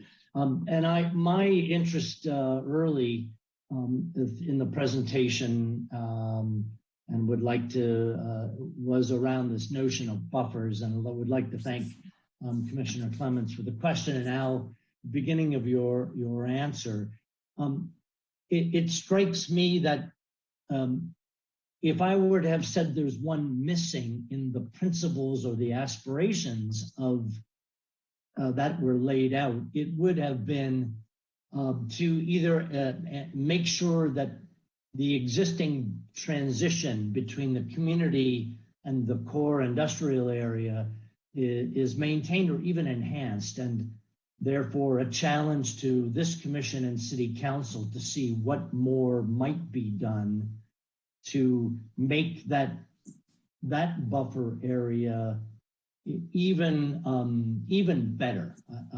But I started there without maybe hearing all of the things that are already in place. Al, you were starting to describe some, for example, talking about noise, glare, vibrations, odors, maybe a different setback. So if that is already a very robust program, it would be good to learn that. Otherwise, I'd like to make a pitch for an add to the program. So Al, maybe you could help build on your thoughts a minute ago. Will do. And so Lisa, maybe you could bring up the section. And so one of the things that we talked about, and I think maybe a number of the Greater East San Carlos folks will recall, one of the things that they wanted was a landscape buffer at the rear of the properties. In particular, when the area along East San Carlos was rezoned, and I believe that we built in some kind of a landscape buffer setback of 10 feet or so, and maybe Lisa can bring that up. But if you could find that section, Lisa. If you can give me a second, it's not in the slide deck, so I'll pull it up from the code real quick. Sure. So what you'll see with this, and I'm kind of glad we're getting into this level of specificity, is that you'll see that as a building is closer to the residential, it has to be lower in height. So the farther away that you get toward away from the residential, you can kind of step it up like a wedding cake. And so that was how the zoning code was designed, and we built in some illustrations into the zoning code to kind of show, okay, if you're 20 feet back, you go up a certain height. There you have it.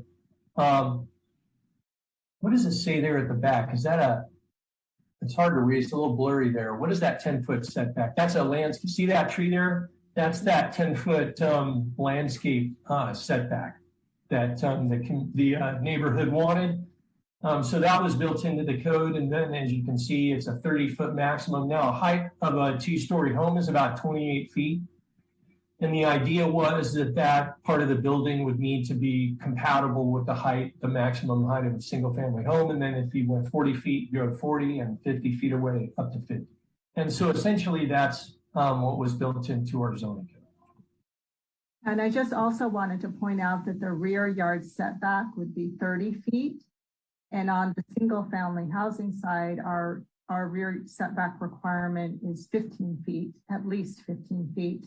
In some places, some homes have even more. So that would be a 45-foot distance from wall to wall. And then like Al said, so the way that works is that you have this kind of relief zone, if you will, with a minimum of 30 feet. And a portion of that is a row of trees 10 feet, within 10 feet from minimum 10-foot wide tree landscape buffer.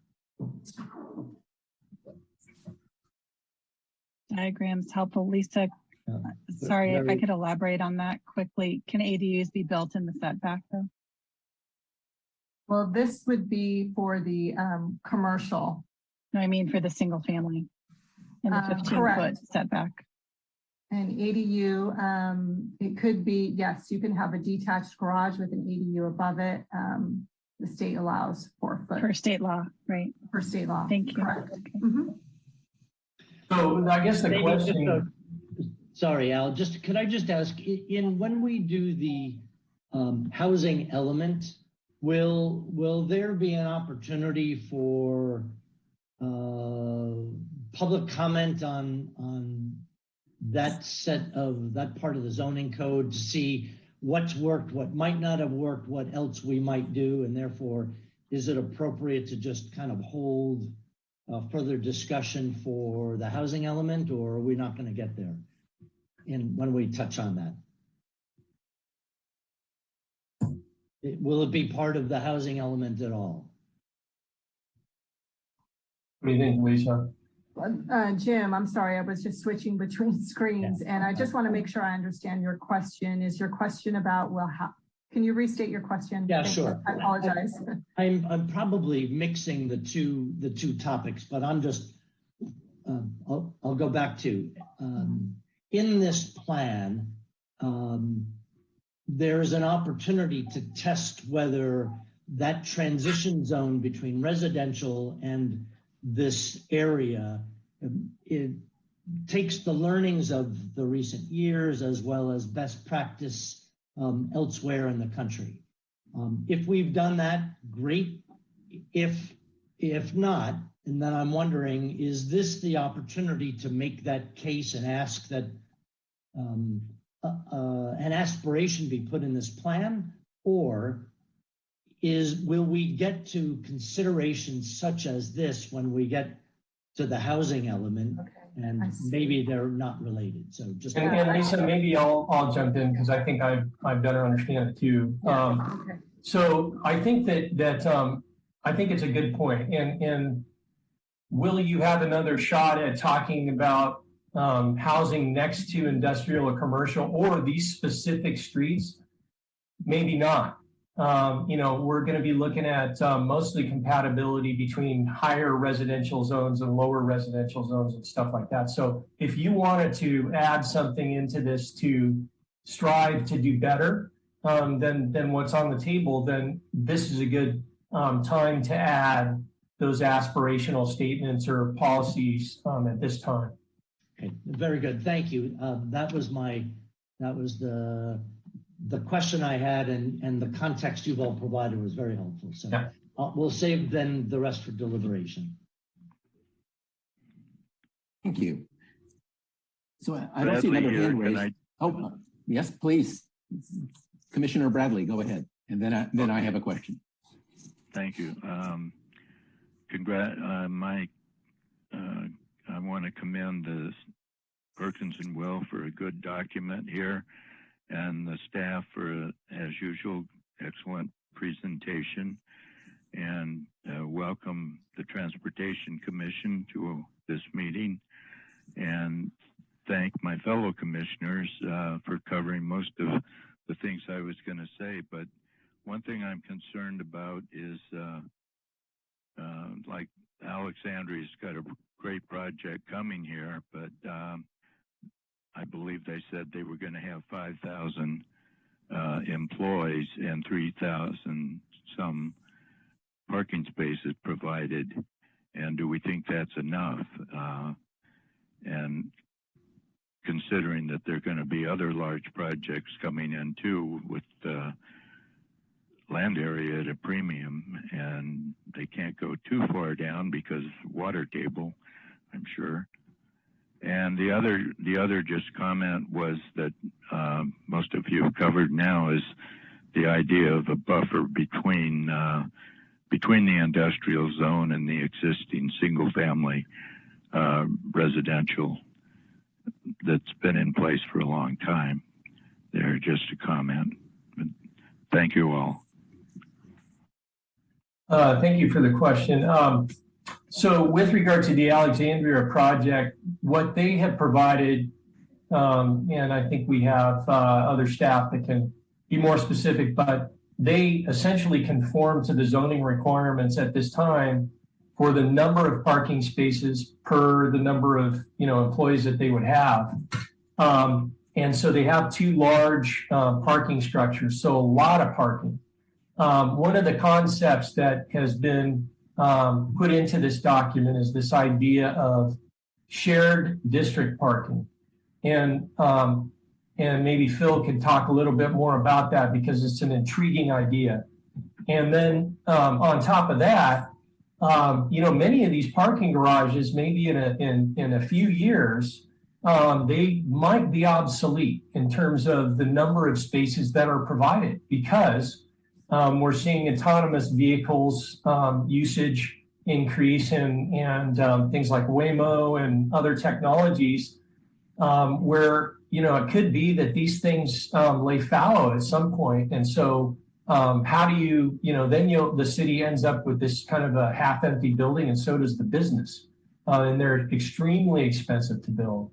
So one of the questions that has been, again, posed by Nelson Nygaard for the issues that they've addressed as a best practice is maybe we should look at providing the parking for a larger area than just a particular development project site to make use of those buildings and adapt as time goes on to changing conditions. So Phil, are you still? I'm here.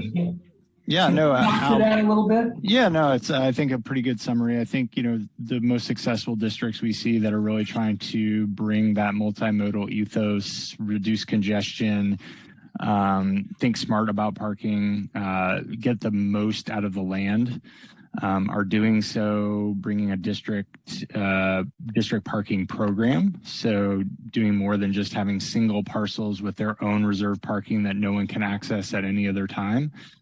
We want to do what we can to make that parking a shared community asset. So working with the development community to make sure that their tenants and their core market is served by that parking, but that also in those off-peak hours, or if they're really successful with their trip reduction efforts, can serve a broader swath of, for example, some of the employees that we know struggle to find parking in the district. And that all can be managed. Again, there's a management overlay that goes with that in terms of permits, in terms of tools and technologies that we have. And again, I think we all want to recognize and capitalize on this amazing asset that this community has with the Caltrain station. It is, in this district, it's a gem. And with electrification coming, we're going to have greater service frequency, faster trips. And it's something that, again, where we want to right size that park and we don't want to overbuild it because I think the dynamic might change on that front, as Al alluded to. I might add too that with the COVID epidemic, a lot of people are working at home, and they won't return to the workplace in as great a numbers as we've seen in the past. It's just going to happen. That's a great point, Commissioner. It's something we're navigating as a transportation consulting firm, and still the dust is settling on exactly how that shakes out. Exactly what share comes back to work. What we want to try to avoid is all the employees showing up on a core day and all of them driving, right? So again, this is where we need to have that suite of solutions for employees coming, so our network isn't overloaded, so our parking system isn't overloaded on any given day. I hear you. Thank you. I just want to offhand express my delight that Nelson Nygaard is working on this with us, and Perkins and Will. I work in San Jose for the city. San Jose, like a lot of other cities, is looking exactly at the same issues that our little city is as well. And we have the same kind of technical expertise for San Carlos that top 10 cities in the country are using on shared parking and how to do that. You can do it with publicly owned buildings and garages. You can do it with privately owned, but it's really a much more thoughtful way that we can grow and think about it. And I'm just really happy that we are being progressive in this plan. Thanks. Okay, well, I'll ask a question before we get to the public comment period. And my question is that one of our concerns is cut through traffic through the East Side residential area. What does the city have in the works to address that? Cul-de-sacs, I've heard mentioned, for instance. Maybe Stephen Machida can speak to that question. Yes. Thank you for the question. Stephen Machida, Public Works Director. I have had the opportunity to speak to several members of the Greater East Side of San Carlos in regards to, possibly doing a pilot program on some of the residential streets where we would actually place either barriers or some type of temporary cul-de-sac, if you will, to eliminate some of the cut-through traffic. That is something that, we have had that discussion. I have briefly kind of discussed it, or the Transportation Circulation Commission has somewhat discussed that and wanted a little bit more detail. So I actually have the next Transportation Circulation Commission meeting, which would be on September, I believe it's the 17th. I am inviting the fire chief as well as the police chief to actually provide a little bit more input from their perspective on, putting in temporary cul-de-sacs or any type of traffic calming devices to prevent cut-through traffic. But I think the bigger thing, or a big concern that certainly from an engineering standpoint, is when you do put any type of barrier, whether it's a cul-de-sac, I just want to be very certain, very clear that there is some buy-in, from the police and fire that, it's not going to reduce their emergency response time for any of their calls. Because I've always heard that, seconds count when any type of certainly medical emergency. And so I don't want to actually add any cul-de-sacs, temporary cul-de-sacs, or barriers that could impact that response time. So that's one of the reasons why I really want to work very, very closely with the chiefs to kind of get their input and see what would they feel comfortable in us doing before we actually implement any type of improvement that would impact that response.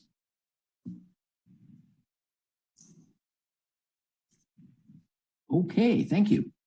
Well, if there are no further burning questions from the commissioners, we could open for comments from the public. And public comment is limited to 2 minutes per person. And you can use the raise hand icon at the bottom of your screen if you're on the if you're connecting that way, or you can press *9, and Sarah will manage the lineup of people. If you could state your name and have your comment be in the 2-minute time frame. Sarah, are there people in the waiting room who would like to comment? Yes. First up, Dimitri.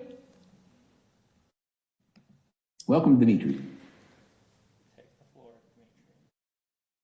I don't hear you yet. Yeah, hi. Can you guys hear me now? Now, yes. Very well. I believe a couple of residents have ceded their time for me, so I could have a little bit more than 2 minutes. Is that okay with the folks? Yes. How about 4 minutes? Okay. Well, that's 4 or 5 minutes. That's one person. The second person should Sam Hertzberg or Scott Marsters talk, or should I just grab their time? So you'd like 5, 6, or 8 minutes? Is that what you're saying? Yeah. I mean, hopefully I can do it much quicker. I have notes that I've been collating from the community. Okay, let's go for that. Okay, all right. So a couple of things, just feedback to the slides that were presented. So one thing that the feedback that I received was like, it seemed like there was a significant focus on protecting businesses, but not the residential area itself, and we're significantly affected. With regards to terminal and ways to sort of re-envision the east side, we feel that the city can help businesses move to another industrial area in San Carlos to help soften those round edges. I think that's something that should be explored. I want to remind everyone that the north side of terminal is immediately adjacent to the single family homes, just as is East San Carlos, and we have a decent plan for East San Carlos, but not for terminal. Our streets weren't part of the study, and I'm not going to belabor the points that we made in the email that was sent out. However, we're also severely impacted. And I just want to remind folks that as a community, we fought very, very, very hard for that transition zone for East San Carlos Avenue, and we'd like something for the Hall Terminal intersection as well. I agree with one of the previous comments from one of the commission members about nothing about additional housing in the area. That's something that we absolutely do support, but we don't want 10-foot tall buildings, 10-story buildings right next to our single family homes. We talked about tiering, but we do support some additional housing on the east side along with other areas. We disagree about the statement that was made by the consultant that there are no opportunities for green space or park expansion. L'Oreal Park can be expanded.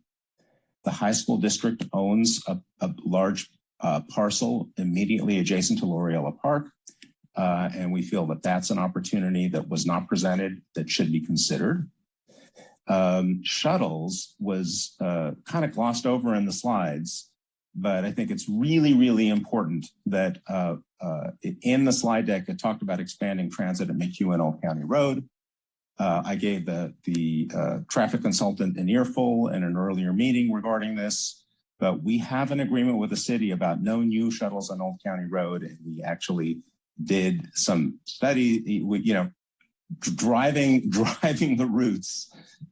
We have a multimodal station that Caltrain, Samtrans got $4 million from the feds from. That is where we should be thinking about expanding shuttles.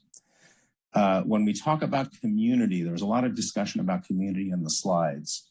The greater East San Carlos neighborhood community does not feel that we were part of that definition of community because we really don't feel that there are mitigations to us. Basically, we feel that there's a lot of impacts.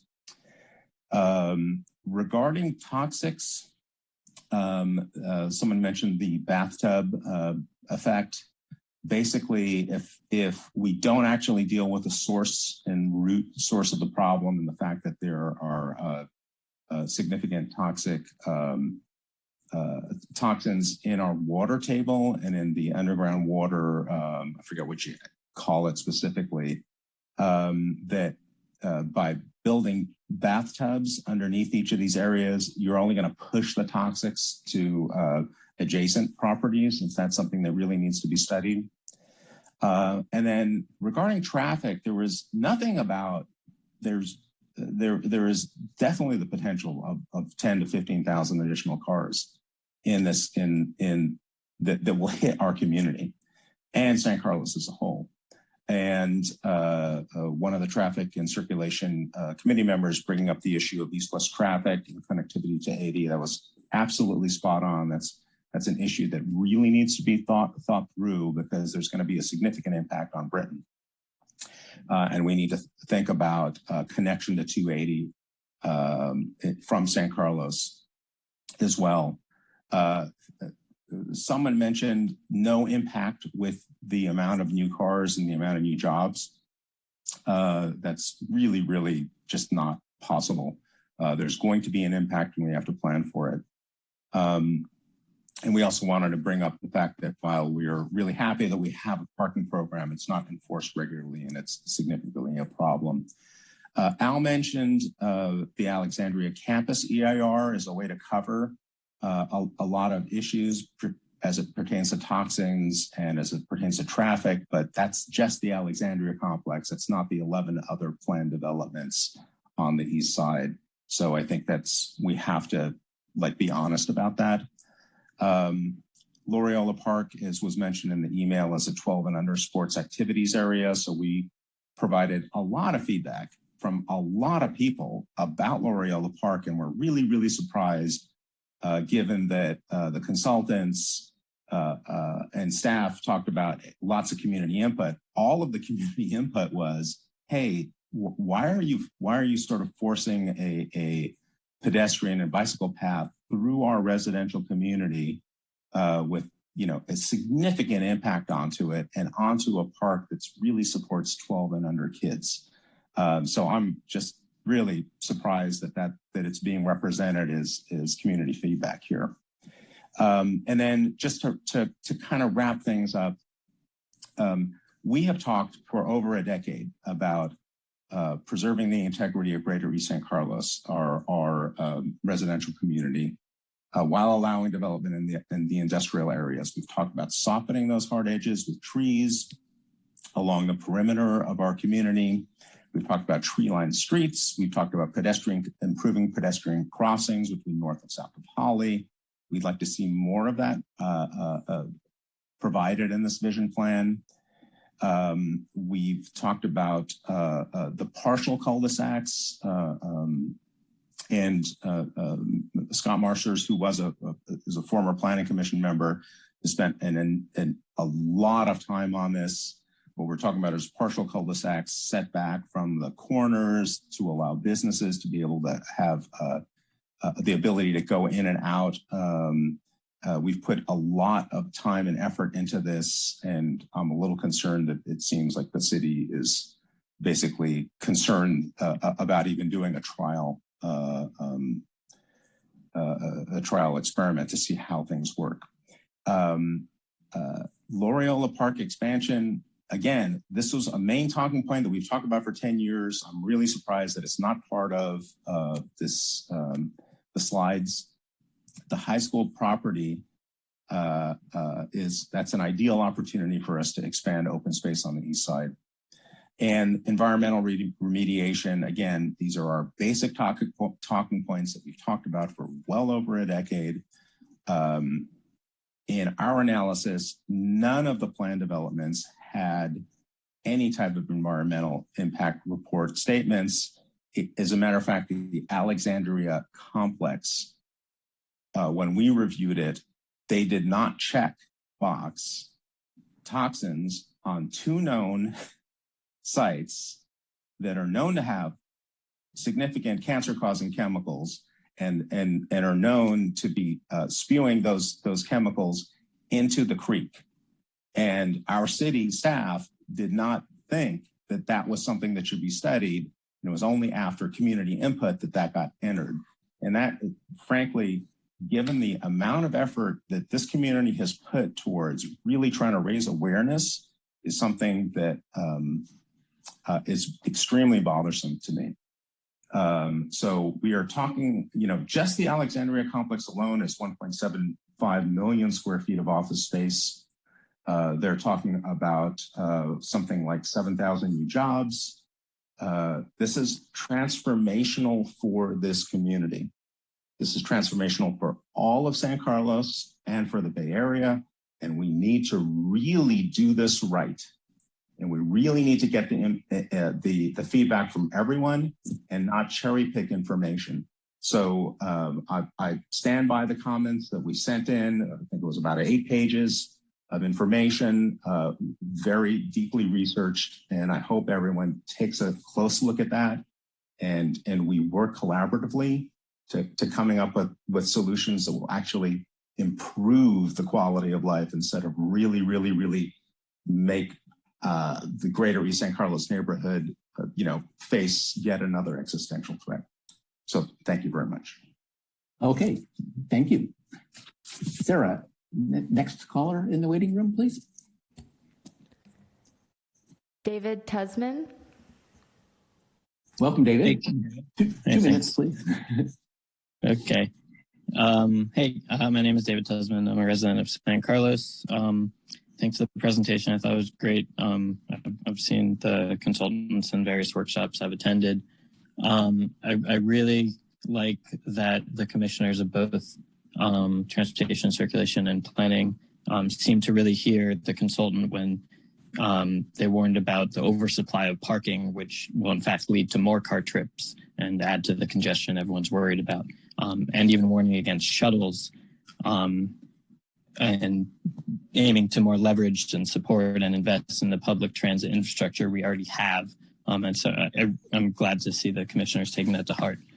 To one of the transportation commissioners' point, asking about the jobs, housing, and balance, looking at sancarlos2040.org that Lisa talked about, it listed about 14,000 employees and 11.3 thousand households, which I wasn't sure Al listed or said like it was the good ratio was 1.5 something to something. I don't remember if it was households to jobs or jobs to households, but either way, that calculates we have 0.8 households per job and 1.25 jobs per household.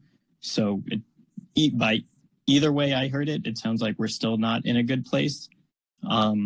And I'm also really glad to hear some of the commissioners raising that this is a big missed opportunity to include housing as a consideration of the vision plan. I agree totally with that. And saying that it's if it's a guiding document for the area and it has no mention of housing, what does that say about what's probably going to happen to the area?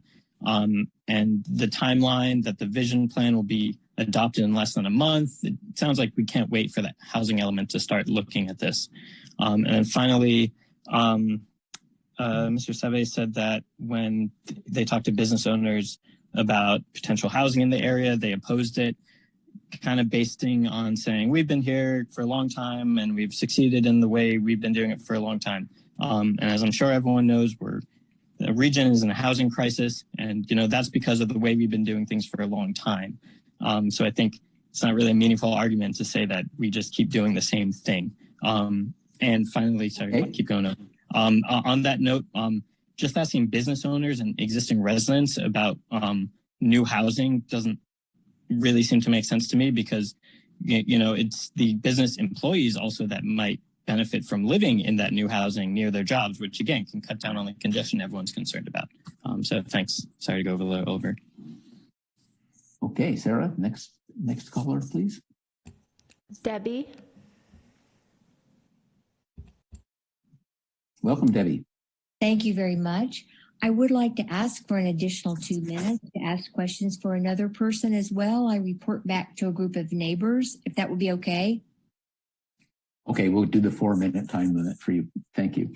Thank you.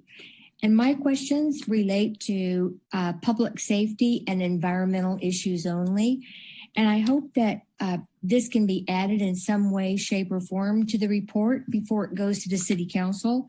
The first one talked about under establishing an open space network. One of the suggestions was to relocate the city-owned corporation yard. And that's something that Mr. Machida can speak to. But from a community perspective, during flooding events, which have been very rare because of the drought in past years, that's where people go to get sandbags and sand. And it's also an area where trucks are staged, I believe, to address immediate flooding areas. So to me, that seems like a place you would want to preserve and not make that a park, because of its valuable location and proximity for residents to get there in the case of emergencies. And then the next point is reimagining Pulgus Creek. And one of the points was that you could increase the setbacks. That was one of the things they suggested. But it seems a little disingenuous to suggest that when at recent meetings, planning commission meetings, they have allowed setbacks closer than 25 feet. And I think along the corridor, all of the buildings have already been approved without those setbacks. So perhaps you would illustrate on the maps where the parcels are that would even be likely to have more than a 25-foot setback, because it doesn't seem like there's any that even meet that, would meet that requirement. And then another point was with regard to the recycle infrastructure and a location for running those pipes to get to Redwood City's recycling water was through Pulgus Creek. And these are the environmental issues I see with that. This is an area, if you go down there, to members of the public that may be just looking at this online and not going down there, if you go down to Commercial Street and walk down, you can see Pulgus Creek. It's only 3 feet away from the bottom of 101. And it's higher than that during high tide. There are a number of huge outlet flow drains that discharge water in there on a regular timed basis during the day. And there's a number of waterfowl and shorebirds that feed, roost, and nest in the area right on the other side of 101. So if you go at the end of Airport Drive, you can walk along the levee and see blue herons, you can see great herons, you can see egrets, and they're only like feet away from the creek. So to the extent that you would be adding any infrastructure for recycled water into the creek, please don't do that. Choose another location so you don't affect the wildlife.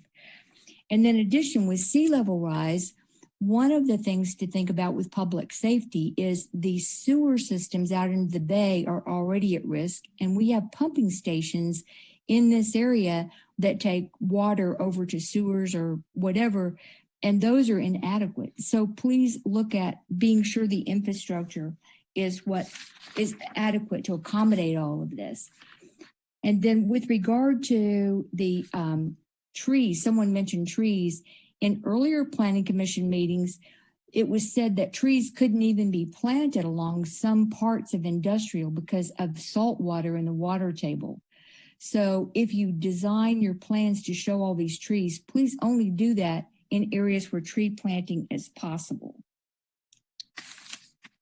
And then finally, in terms of putting housing there, some of these are biotech labs, the majority are. We don't know if they're level 2 or 3 labs or if they're going to have vivariums and animal testings. They expel a lot of toxic chemicals into the air from exhaust stacks. And according to some of the zoning, you can't even have a child care area in that area because of the hazardous toxins from the industrial use. So please designate on the area where you could not have childcare areas or nurseries so that you don't install play equipment in areas where the air would be unsafe to breathe. And then finally, I'm sorry I'm a little over, but finally with the housing and jobs. That's your time. Yeah. All right, thank you. Let's move on to that. Thank you very much. Let's move on. Sarah, are there additional people in the waiting room? Yes, David Crabb. Welcome, David. 2 minutes, please. Yes, good evening. Yeah, I have a couple of questions. They're not related. Number one, in the Catalyst sub area, I wasn't quite clear on that. You talked about saving some existing businesses, but also talked about doing a lot of new development in that area. And a lot of those existing businesses would be very incompatible with new developments. It seems like, you know, there are businesses that do marble countertops. I know I've got my screens fixed one time going to a place there. And so I'd be interested to see how you're going to deal with trying to save those existing businesses, because they're really an asset to not only San Carlos, but the entire region. Second question is, I think you really need to be more explicit about how you're going to finance all this public infrastructure that's envisioned in this plan. I don't feel that there's a full plan of how to do this at this point. You say, well, large developments will provide some on-site development as it comes along, but that's very piecemeal. And the smaller ones will just provide some funding. But these types of things, when you're doing bike lanes, when you're doing pathways, landscape pathways, and so on, it's difficult. It's not difficult, it's bad to do them piecemeal. They should be all done at once. Maybe some of this infrastructure funding that's supposed to be coming down from the Biden administration will be available to do that. But I would say looking for as many sources of funding as you can to get that infrastructure done independent of the development may be coming in place. And maybe then you can get the developers reimburse you for that section of it that addresses them. And lastly, I agree with the jobs housing impact issues. The RHNA 2,700 units is not even close to the number of housing units that would be needed to balance the probably 10,000 jobs or more that are going to be developed in this area, and it needs to be rethought. Thank you. Thank you. Sarah, next. Michelle. Welcome, Michelle. 2 minutes, please. Hi, can you hear me? Yes. Okay. Hi, my name is Michelle Myrie. I have a family-owned business in San Carlos on Terminal Way. We're an aerospace manufacturer.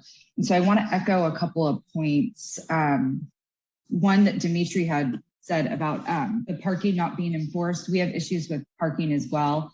Cars are left on industrial for days, and we often have to call them in.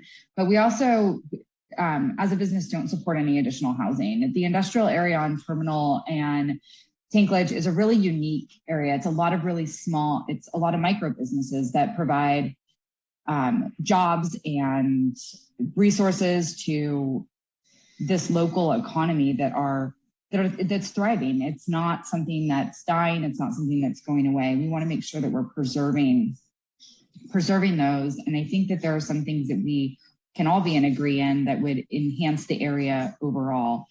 Pedestrian crossings, street lights, sidewalks that run the entire length of the street, which is something that we do not have on Terminal Way.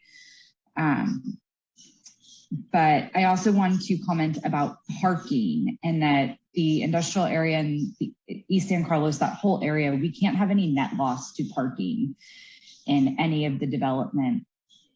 Parking is already a challenge, and both for residents and for businesses, for people that frequent our business, we need to make sure that we're going to preserve that. And I know that some of the streetscape designs that were presented do appear to cut into that. I think that covers my points. Thank you. Sarah, next caller, please. Bill Casey.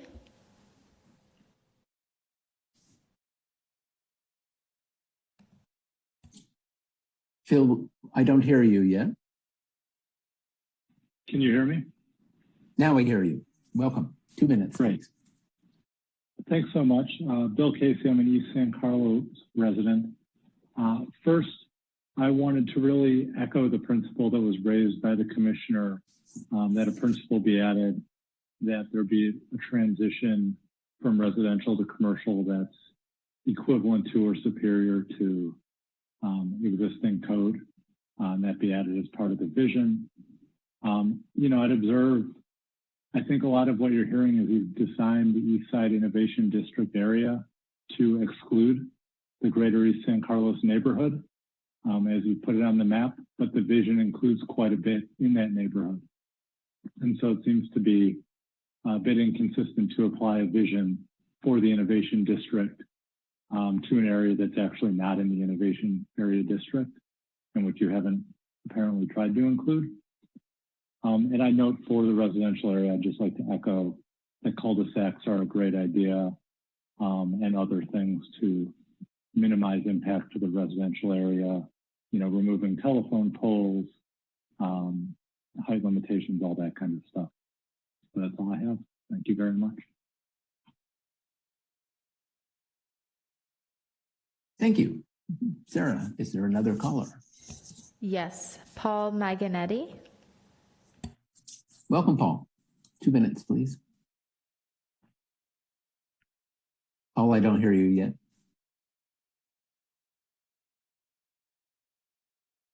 Can you hear me now? Oh, yes, we hear you. Oh, good. Okay. I just wanted to give the council some background on hazardous waste in the community. The entire proposed innovation district has a 70-year history of hazardous waste contamination from past industrial use.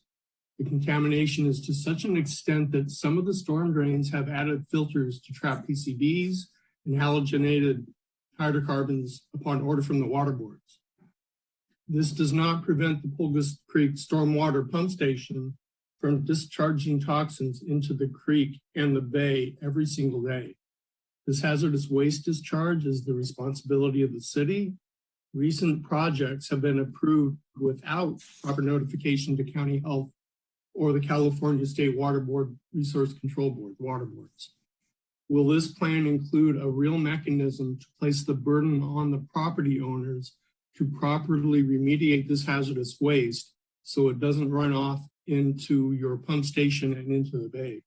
Failure to do so will further expose the city and endanger the community.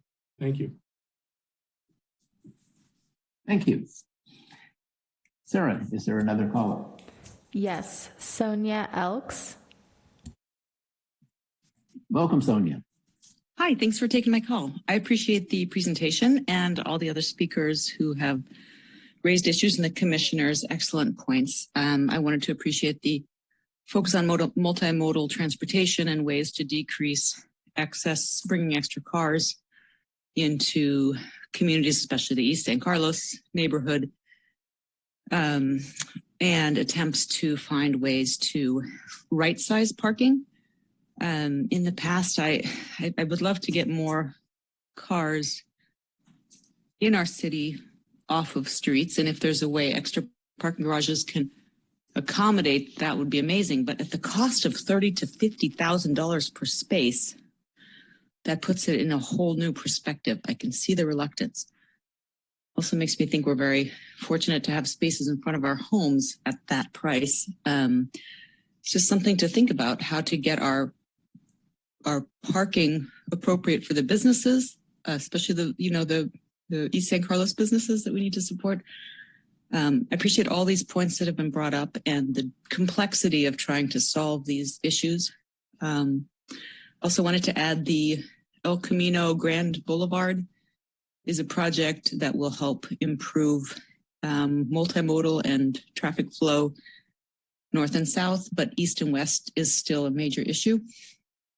I think those are the main points. Oh, and particularly I want to really appreciate the callers who have talked about the need to make sure that the toxicity of, the pollutants are appropriately dealt with. It resonates very strongly with my concerns as well, and I appreciate everyone who brought that up. So I'm proud to be in this amazing community and glad that you all are working so hard to accommodate these concerns. Thanks. Thank you. Sarah, is there another caller? No other callers. Okay, if there are no further callers, I would entertain a motion to close the public comment period of our meeting. I will move that we close the public comment period.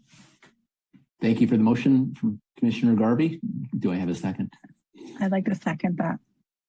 Thank you. Roll call, please.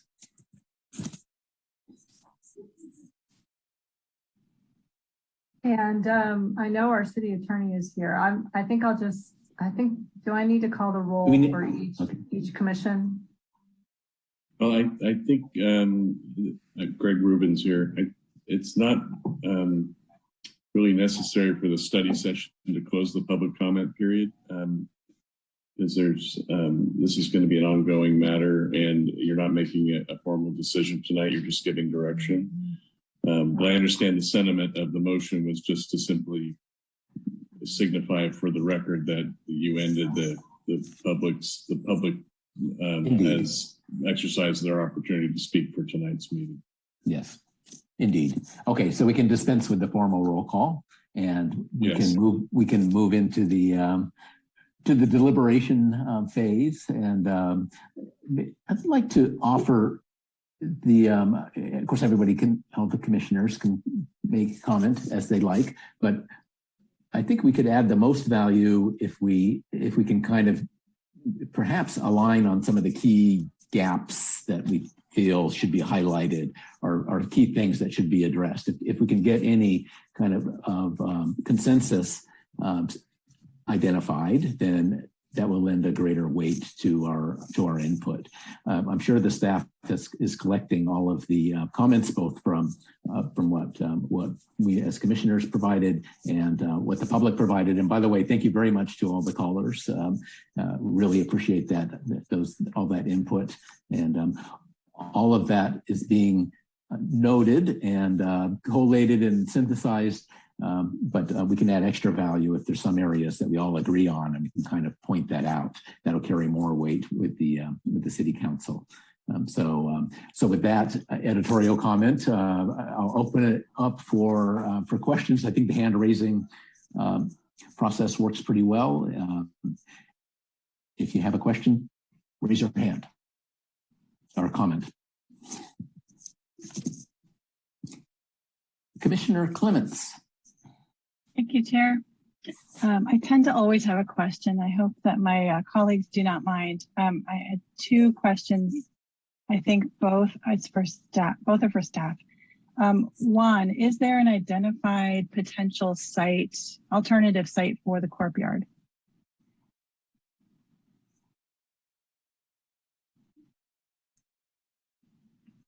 No, we don't have an alternative site, no. Okay. No. Thanks. And I know it's fairly large, so it might be hard to cite another 2-acre courtyard somewhere else. But also a laudable goal to talk about the value of that much land in key locations. Second quick question is what David Crabb had mentioned. Is there a companion financing plan that would go with the vision? Is that a separate document? Is there some sense about what the infrastructure could cost and how that could compile and what the sources would be?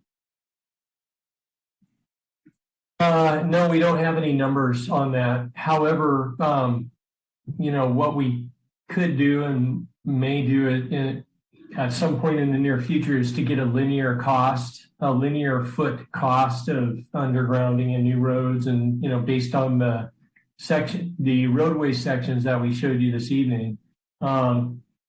We require that developers, like in front of these developments, we will require as a baseline that they underground utilities and provide sidewalks based on the sections that you were shown this evening. The question is, if we as a community want them to pay a share of improvements beyond the boundaries of the site. For instance, the building that's out there in the 800 block of the industrial, we required that they, as part of the development agreement and community benefits, that they contribute to the East Side Connect project from Commercial Street north toward the greater East San Carlos neighborhood. We completed that program a number of years ago to improve the streets and sidewalks and underground utilities, but it only goes to the edge of the residential and not down to the commercial. We believe that needs to be done. So that was one of the things from a community benefit standpoint. That is where the dollars come from.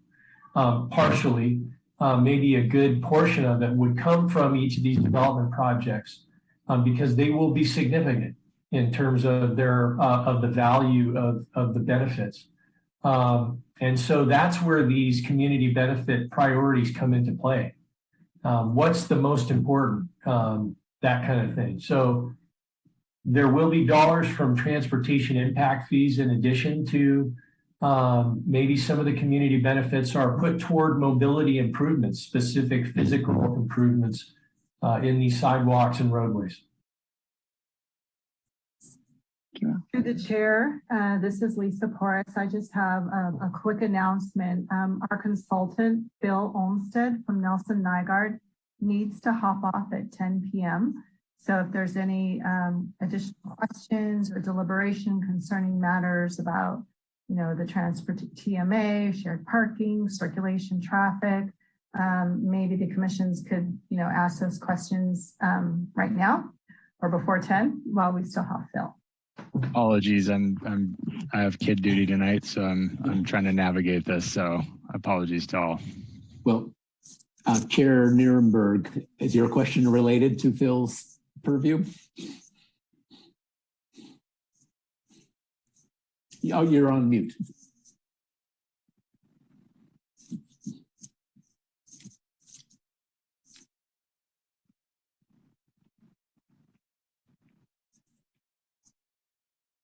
Sorry, I had a little tech issue unmuting myself. I have kind of two more deliberation than questions. So the housing one, which I think is a big one that we should discuss while it's early before all of our public here, who probably is very interested in that, needs to go. But from a deliberation point relevant to the areas that Ms. Porras just mentioned, I would just really strongly emphasize that I know that we are going to talk in the EIRs and whatnot about circulation outside of this very narrowly defined zone, but I think it has to be in this policy. There has to be some sort of policy and vision statement about circulation throughout San Carlos more broadly.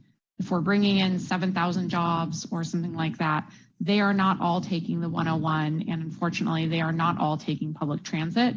And the issue of circulation through the city to get to the 280 and to get to other, to El Camino South, to get to Alameda, all those other ways is a constant issue on the Transportation Circulation Commission.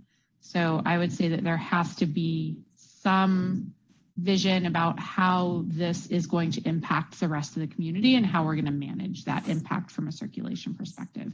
And it's currently lacking that aspect. I guess I would like to give reinforce what you just said, in that I get it that we want to focus on the demand. I think I kind of call it the demand side, getting people to use the public transport, multi-modes. All of that is great, but still we need to plan for the additional traffic that would most likely result. So it's a tough nut to crack, in that if you build it, they will come kind of, so if we put in giant interchanges to allow lots of cars to get in and out easily, lots of cars will come, and we're not getting anywhere. But still, some survey or understanding of the greater impact. It just seems, I agree that would be an important thing to highlight as a concern for the community, and to have a path forward to understand that. I would just add as a note to that comment as well, and to Mr. Sabay's earlier comments, I would strongly suggest that those be required to be paid by the developers. In our experience on Transportation Commission, whenever we bring up or whenever ideas are brought up of ways to mitigate, kind of impacts, we are constantly told that the in-lieu fees are not enough to cover the actual costs of building, downtown parking structures or interchanges, things like that. We do kind of, I know that the EIRs and the developments cover minor upgrades, but in order to cover these major upgrades, we need to make sure that A, that they're planned out in a comprehensive fashion, and then B, that those costs are covered by the developers. Because if it falls on the city, it's not going to happen. And we already have well over exceeded our capacity on our streets and are constantly dealing with complaints about circulation issues, especially on our main arterial streets. So I would just strongly suggest that also be something in the vision, that those costs are covered by the developers. Commissioner Garvey. And just to build on that, and I know Phil has to leave, the ninth goal, the transportation strategies, I think part of the path forward, especially for us as a planning commission, is to continue to thoughtfully deliberate transportation demand management plans for each of the developments that is going to go into this area. And not only to ensure that a strong transportation management plan is adopted, but that it's monitored and it's followed up on. And I know a number of my fellow commissioners have been more aggressive with what the monitoring looks like. And I think it's incumbent upon us as a city, but certainly and also as a planning commission, to make sure that those TDM plans continue to be really robust. Bill, would you like to comment in your last minutes on the feasibility of this kind of broader scope perspective that's been raised? Oh, I certainly hear and appreciate and understand and value the feedback. It's great feedback. I don't think we're in any way saying that those studies aren't needed. They are definitely needed. We need to anchor and look at the district within the larger context of the whole system. You know, our kind of charge has really been up to set up that policy framework for the vision plan, with the recognition that there's a lot more study to make sure that that translates correctly to on the ground. I think the TDM comment brought up is a great one, and a great recognition that the policy is great, but how you apply it and how you monitor it is going to be really, really crucial for the district as a whole. So, yeah, hear the comments loud and clear, and I think we're gonna circle back with the city and the Perkins Will team to see how we can make sure to capture the sentiments and capture those key takeaways in the vision document and the principles. Through the chair, if I may add this at this point in the conversation, because I think it can be helpful for anyone listening and all of those in attendance this evening. The City Council has requested that the Alexandria EIR come to them before it's completed. So similar to the scoping meeting that we had, or I should say, in addition to the scoping meeting that the Planning Commission may recall, on the Alexandria project EIR, where we took public comment, the City Council will be having some time on their agenda to talk about the scope of the EIR in the month of October. It's either the first or the second meeting. I think it's still being calendared, but I just wanted to let members of the commission know that the City Council is going to take that up, and anyone who's listening. Thank you. Are there questions or comments from commissioners or anybody else on the panel on this particular topic before we move on to other ones?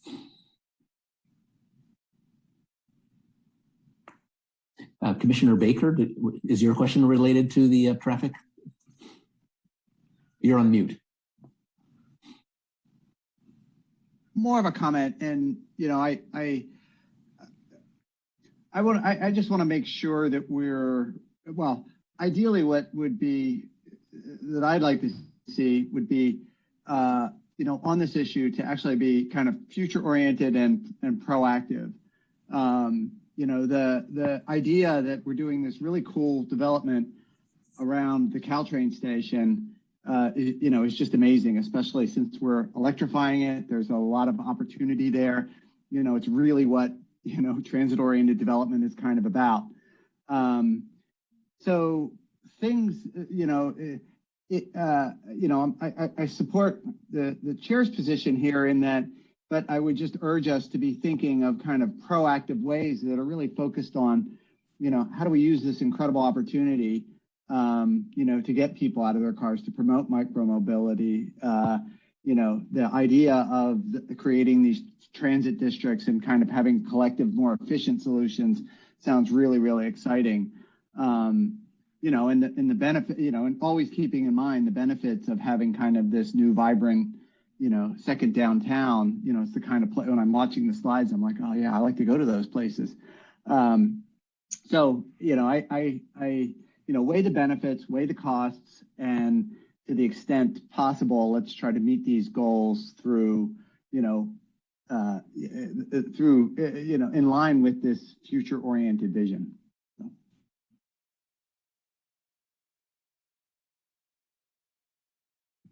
I'm on mute that time. Commissioner Clements, do you have a comment? And you're on mute. Thanks, Chair. To that point, I guess I think you're looking for motions that might have capture common support or sentiment for the plan. And to that point, I do think from a transportation perspective, we want to support the multimodal approach of the plan. And to Commissioner Garvey's point, we do want to make sure that we support the plan through use of the other tools that we have and TDM measures that result in a variety of options so that the multimodal nature of the plan can be realized. So I'm wondering are you looking for motions? Yeah, I mean, we're not going to send a formal resolution to the city council, but if we can capture, if we can kind of, yes, that indeed, but to the extent that we can highlight some areas of consensus, I mean, is there, it would be useful. And so far I've been, I guess 3 of us have been speaking in support of the concept of a combination, endorsing the multi-mode element and perhaps also taking a look at the broader traffic challenge. Right. I think focusing on multimodal, right-sizing parking and making sure that the neighborhood is protected from car traffic or in car parking, as is the small businesses area that we try to, create incentives correctly around cars in this area. I think is probably an area of consensus.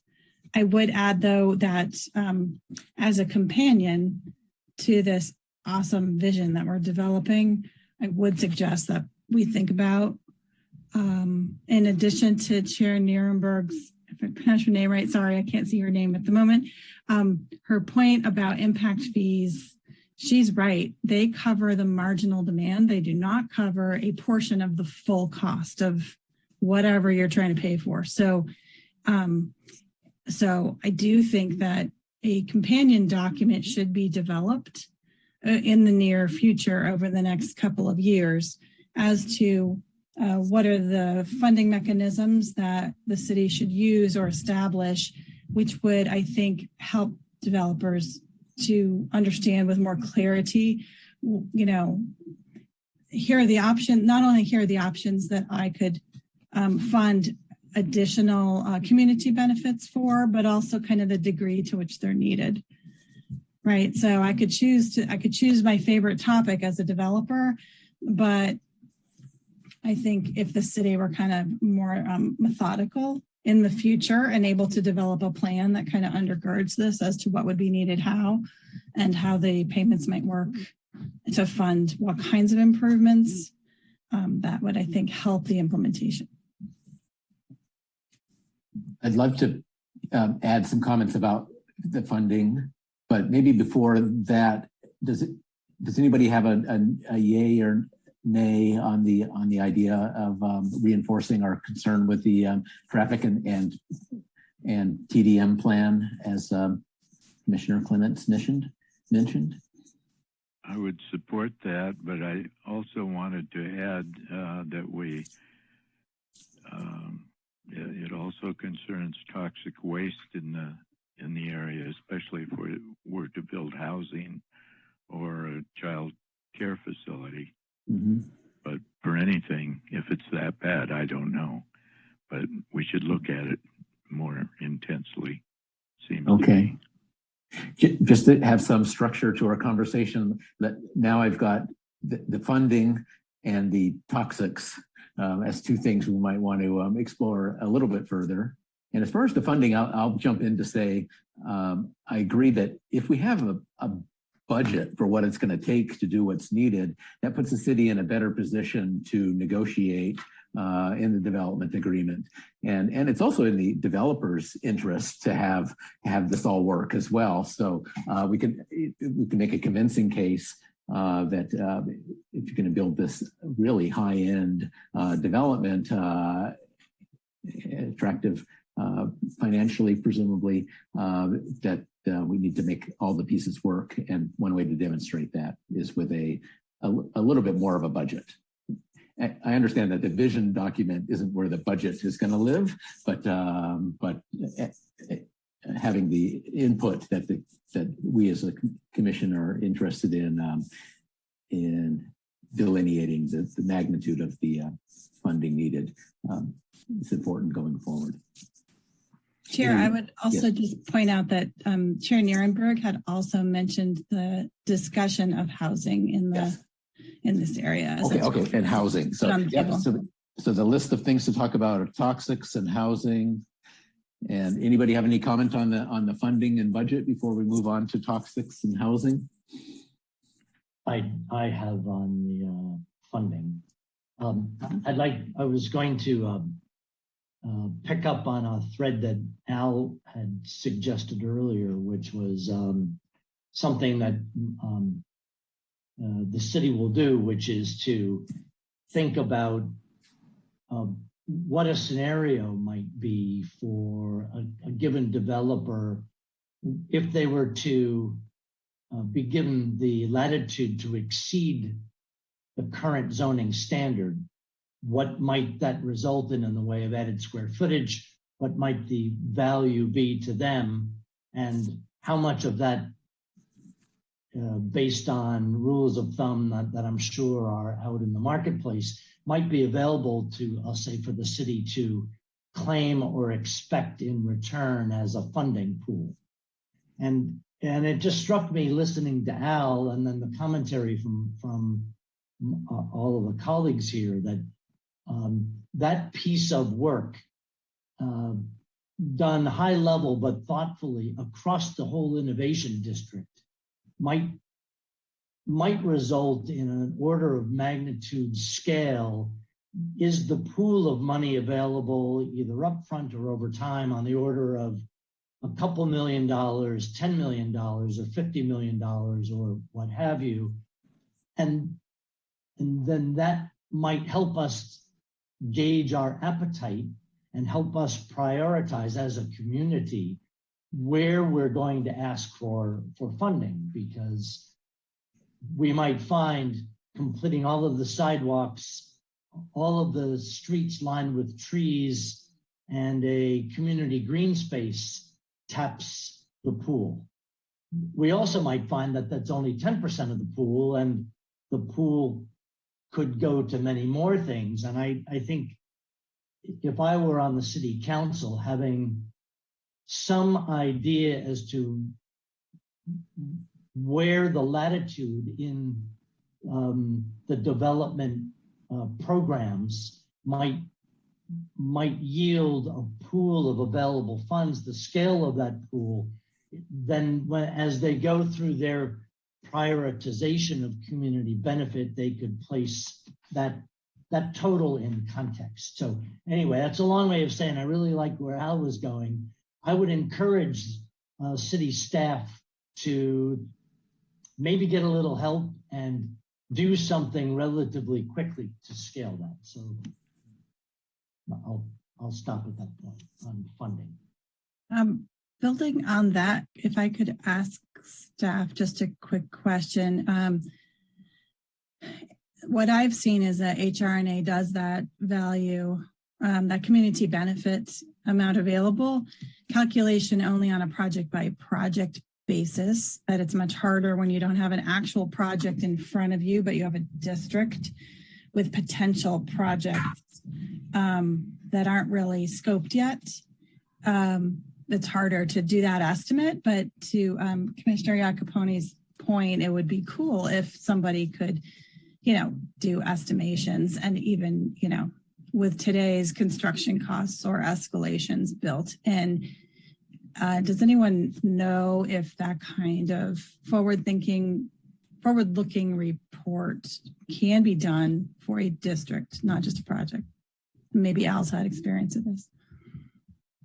Yeah, I think, and if Stephen's still on the line as the Public Works Director, he'd probably give you maybe a closer answer, but I think the answer is yes, you could.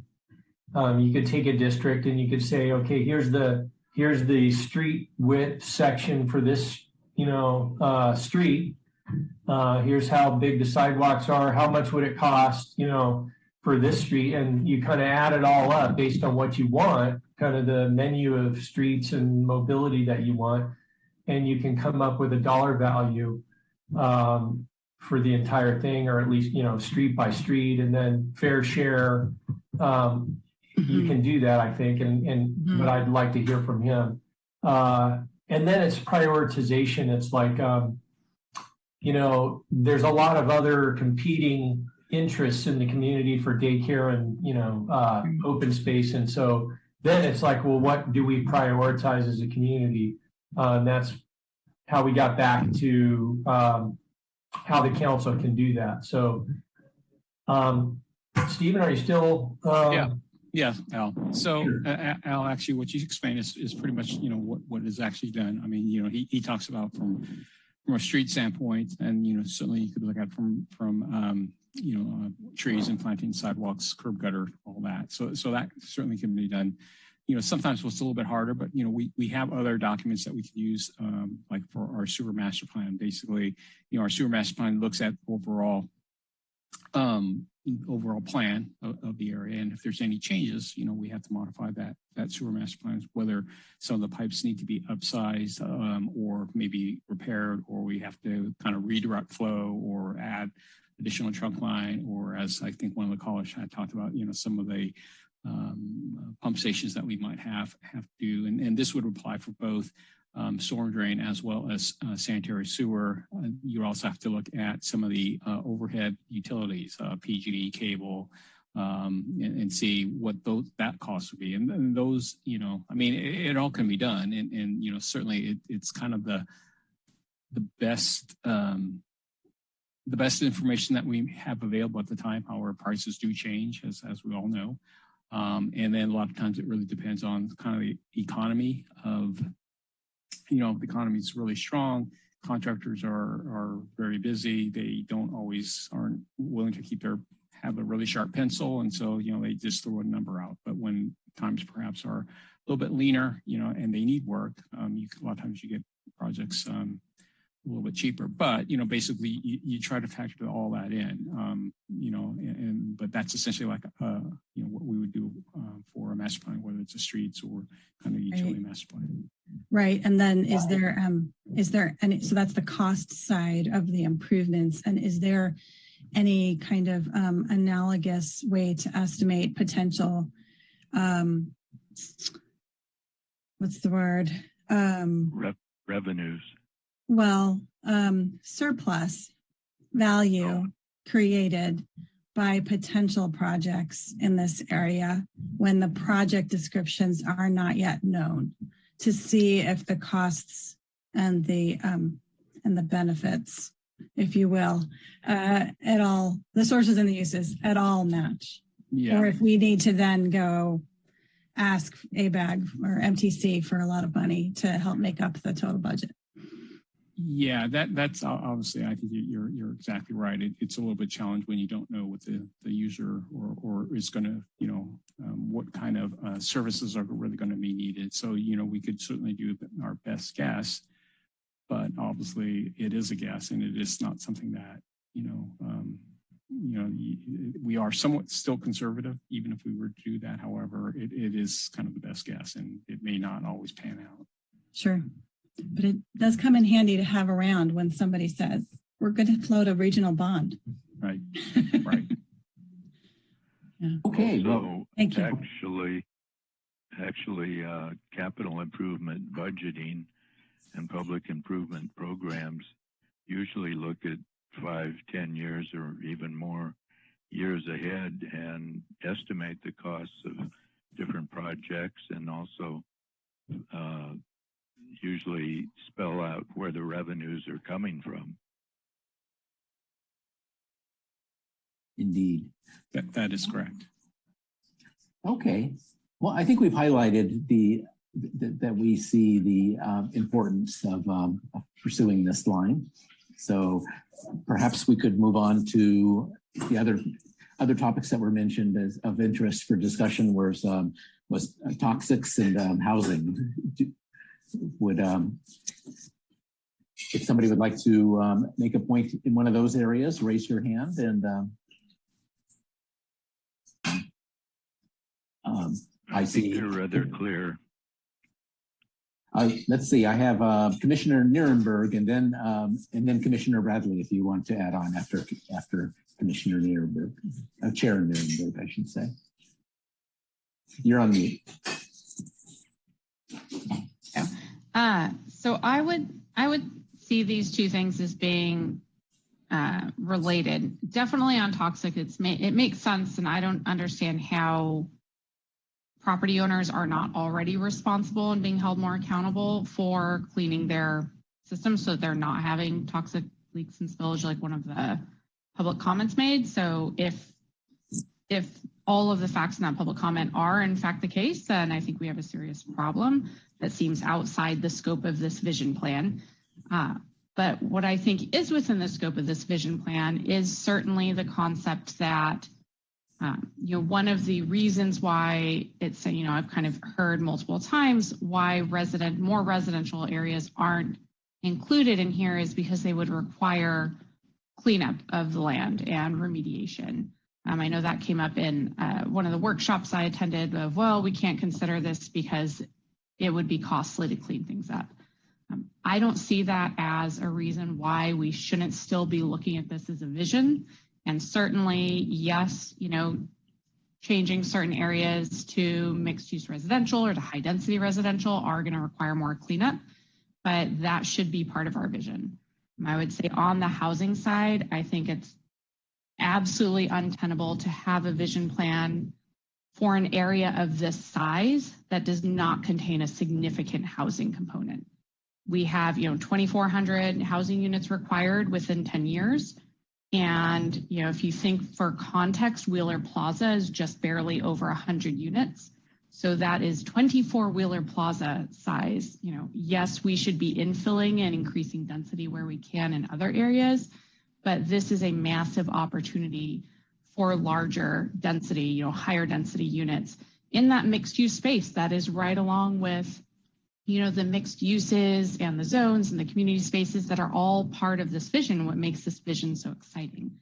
I also think based on public comment and just based on looking at a map, it makes sense to make that industrial core area a housing area. And I agree with the public comments that, yes, we have long-term property owners there, but we need to be considering our massive housing crisis and the fact that we do need to be looking for housing. And so I would say that especially when we talk about those transitional areas and having a softer transition between the greater East Side San Carlos single family areas into this more commercial space, Terminal and Tanklidge, whatever the name of that side street is, that whole section makes perfect sense to be that transitional area with high density housing. Definitely keeping in line with Lisa showed us with that existing transition for height, but you could use that, north side of Terminal for the lower, level housing, townhouses or something like that, moving into higher density housing across the street and then on Tanklidge, whatever that one's called. And that also makes the most sense because those two streets are the most walkable to the Caltrain station. And so if we think about locating things right next to our areas of transit so that we're reducing car usage and reducing, vehicle miles traveled, and also looking at that issue of having more of a transition between the single family homes and this commercial space, as well as our immense need for more housing units, we cannot, to me, have an area that stays the same because that's how it's always been when we have all of these other massive needs that we can't ignore.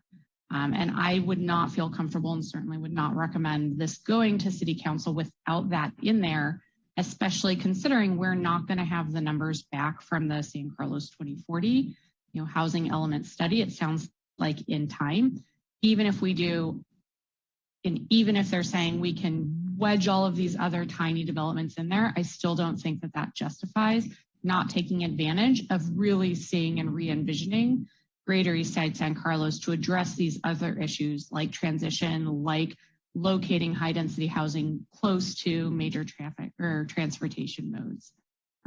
So that's a very strong opinion, but that would be my opinion on where we are with housing and the insufficiency I would see of the current plan. Thank you. Are there additional thoughts about housing? I see Commissioner Baker. You're on mute. I share the sentiments, if not the passion, that Commissioner Nirenberg has. It seems it just seems weird to build a, kind of a new, exciting downtown without kind of necessarily people interspersed with it. And I do wonder that just given the value of the housing market here, whether developers might be enticed to do this. I guess my opinion would be to try to make space or leave it open. I don't have any specifics though on, where I would put it. Commissioner Clements. Thanks, Chair, and thank you to Chair Nirenberg for her passion on housing. I've been working in affordable housing for 25 years, so I'm a stealth houser. I'm trying to stay open in our conversation about non-housing areas here. I guess I wanted to ask a factual question.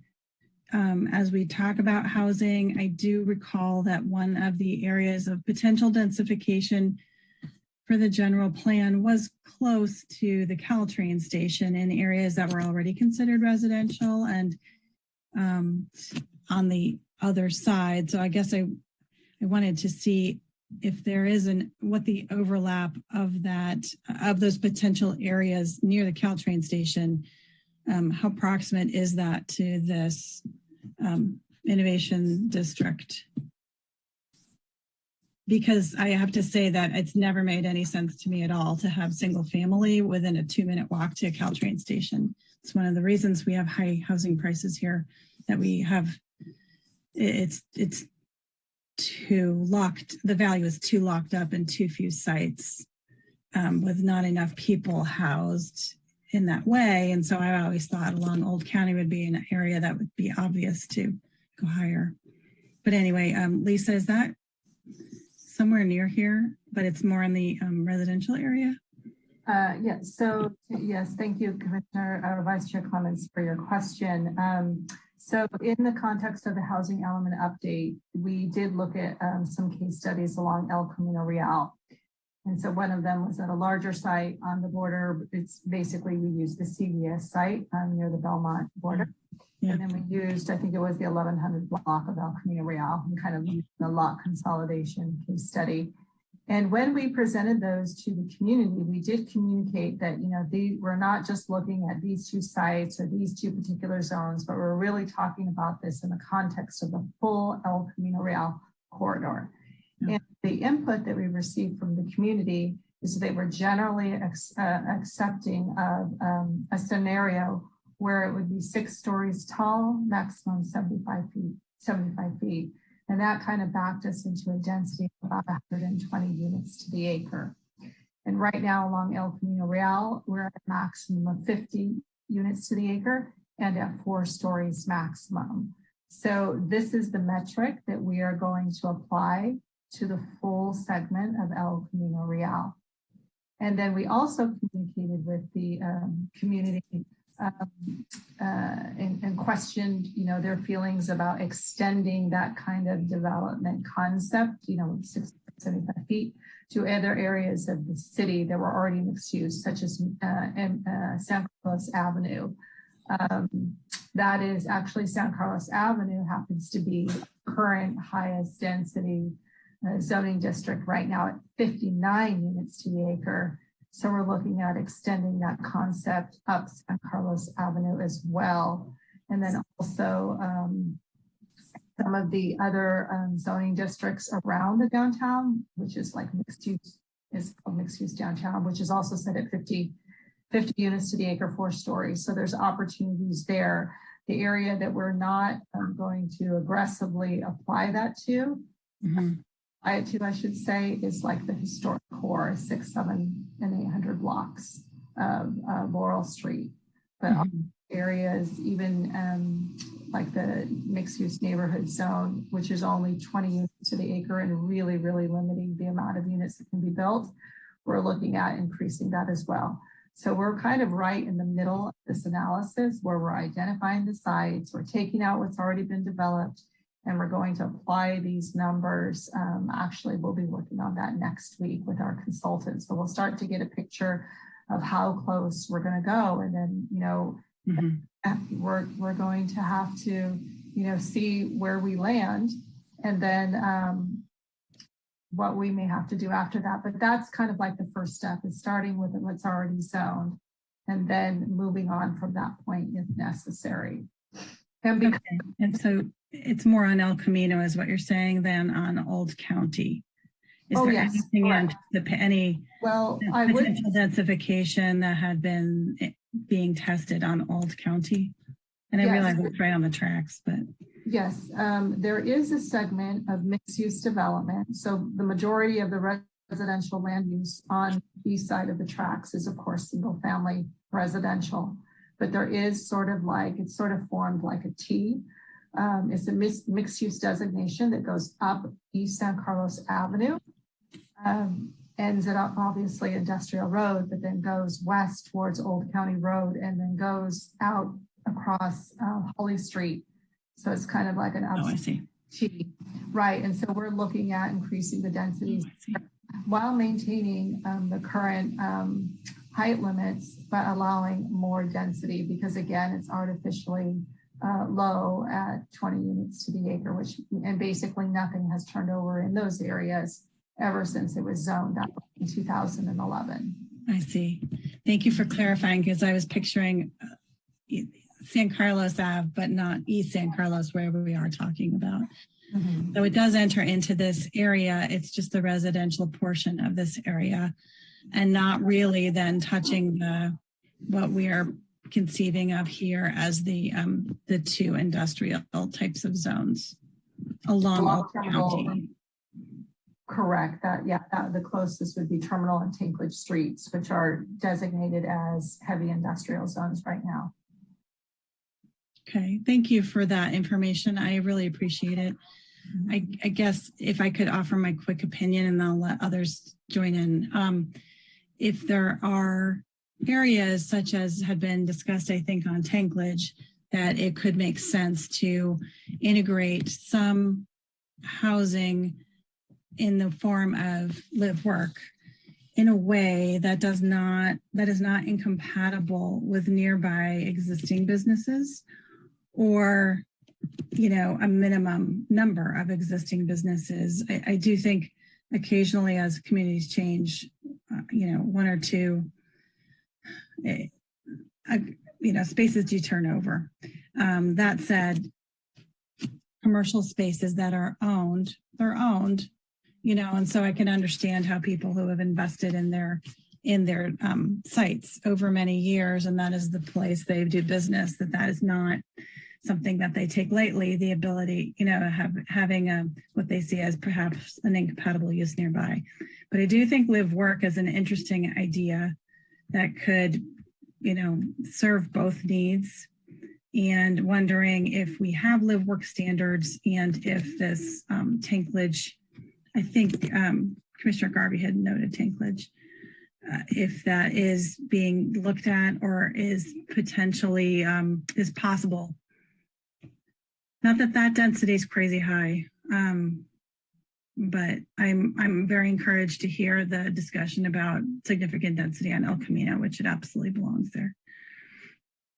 So Vice Chair Clemens, what I will answer to that is that currently in our zoning ordinance, live work is not a housing typology that we currently have. So this would be new that would be added to our zoning ordinance if this was something that the decision makers wanted to integrate within or plant the idea within the vision plan. Well, I would be in favor of a district that fosters innovation and looks and tries to keep some small spaces if we felt like the uses would not have external, negative externalities in that area, that it would be possible. I do think it makes sense for us to have a little bit of live work in the community, unless there's a reason not to in your minds. So I would be in favor of that kind of coming into that part of the vision, because that can help start businesses too. It's just if it's compatible with the rest of the types of businesses that we want to start.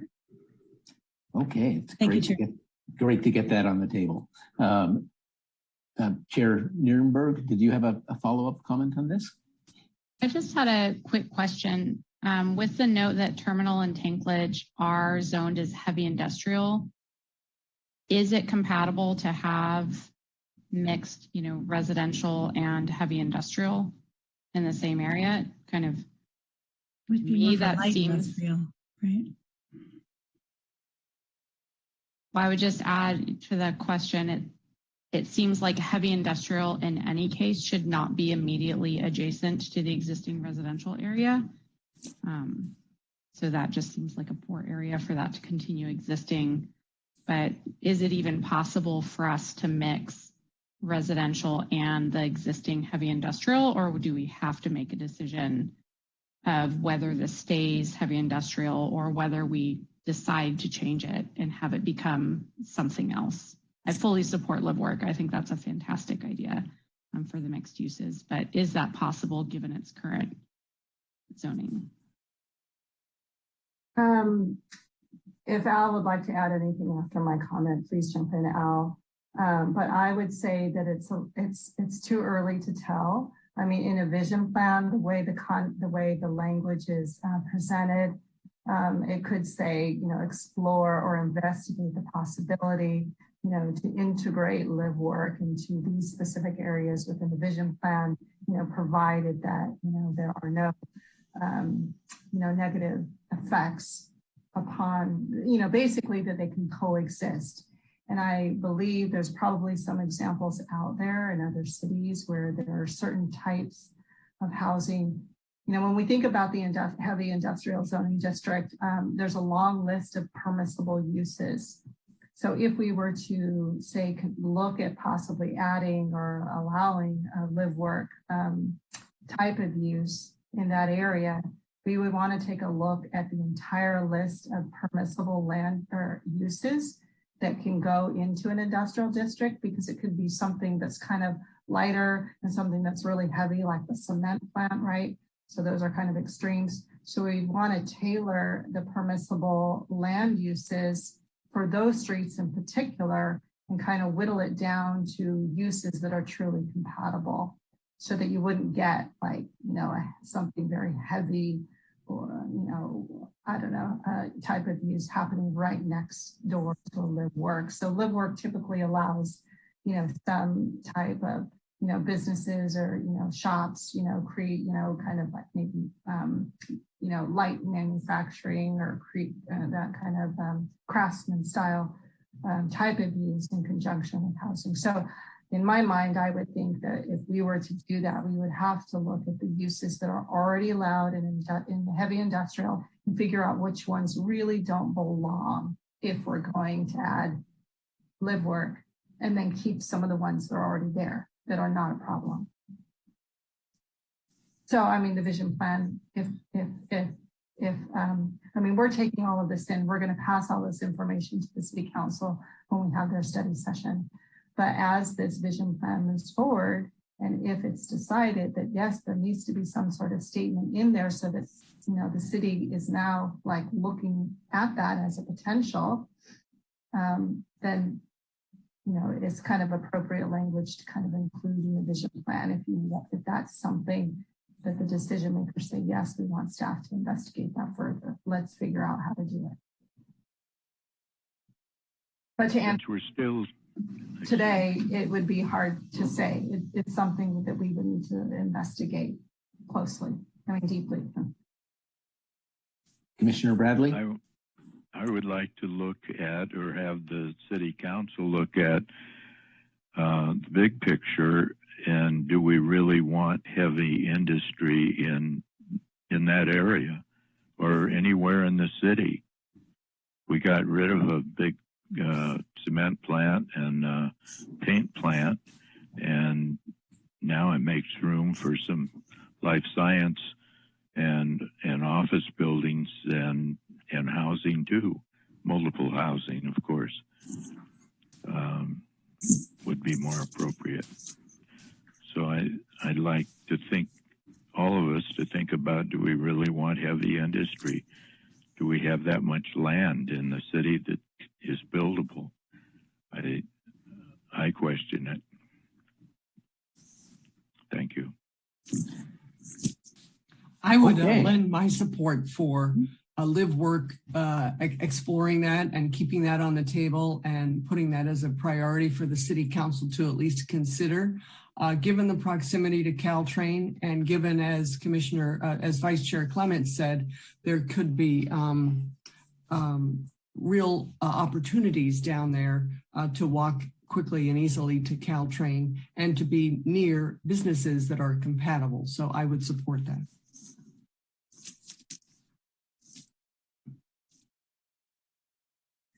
Okay. Especially since we are faced with having to provide about 3,000 new dwelling units in the next decade or so.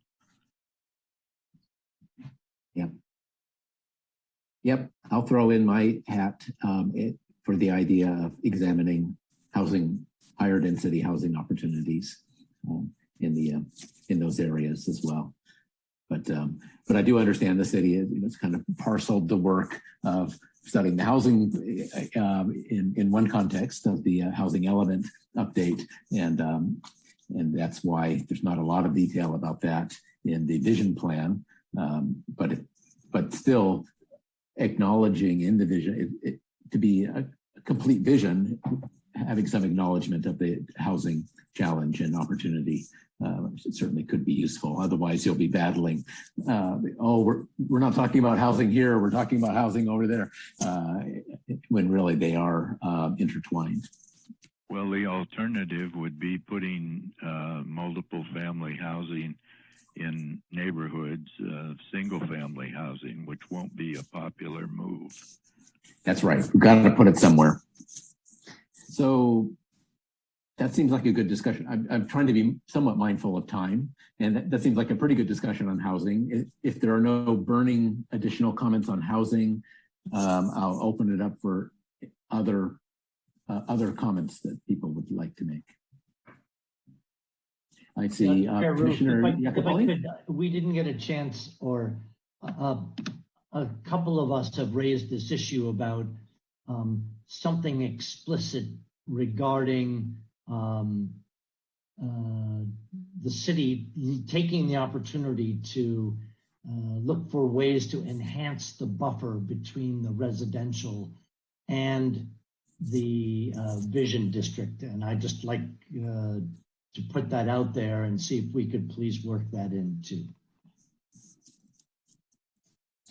Let me ask you, what we learned tonight and what's in the vision plan already has the height and setback graded transition. So are you thinking of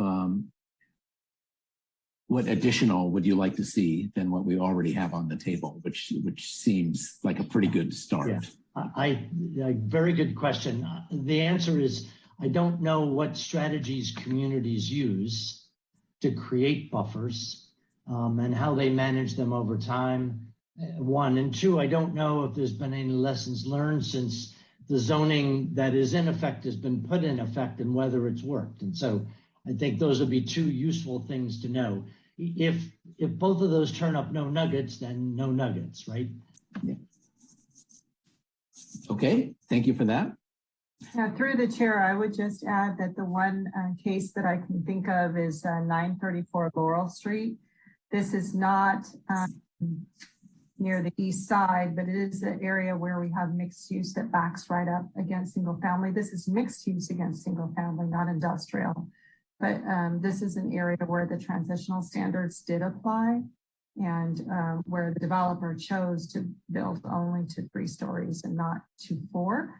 But there were significant things that he needed to do, which is include the landscape buffer at the rear of the property to help, provide, some visual buffer between both projects. But I will say and share that on the east side hasn't really come into play because the buildings on Terminal Way, for example, have not turned over. So nothing's been scraped and rebuilt. If a developer or an owner wanted to do that, then the development standards would be triggered and they would have to provide the transitional standards. Okay, thank you.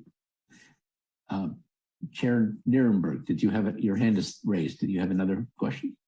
I just had a quick question going to kind of clarity of maybe swapping, and I agree. Unfortunately, I don't see what the planning commissioner's name is, but I agree with him that I don't think heavy industry has a place given our shortage of land and our high needs in other areas.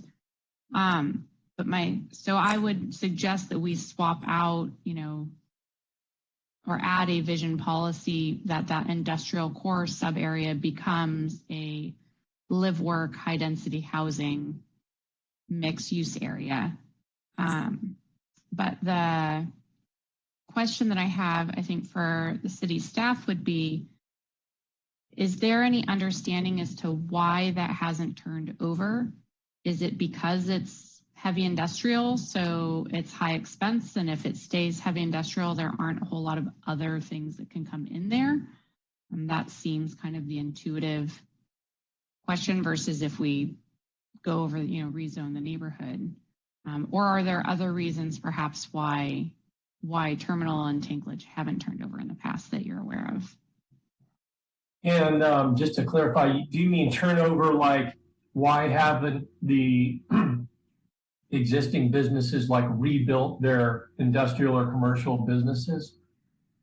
Just Ms. Porras had mentioned that those on Terminal, there haven't been people scraping and rebuilding, whether it's because they're just long-term business owners who have been here for a long time and plan to continue to be here, or because there's other reasons why these properties are not selling and being rebuilt as more dense, office spaces or something else. I'm just trying to get more understanding as to how these areas of really prime real estate are remaining kind of in perpetuity the way that they have been for quite some time.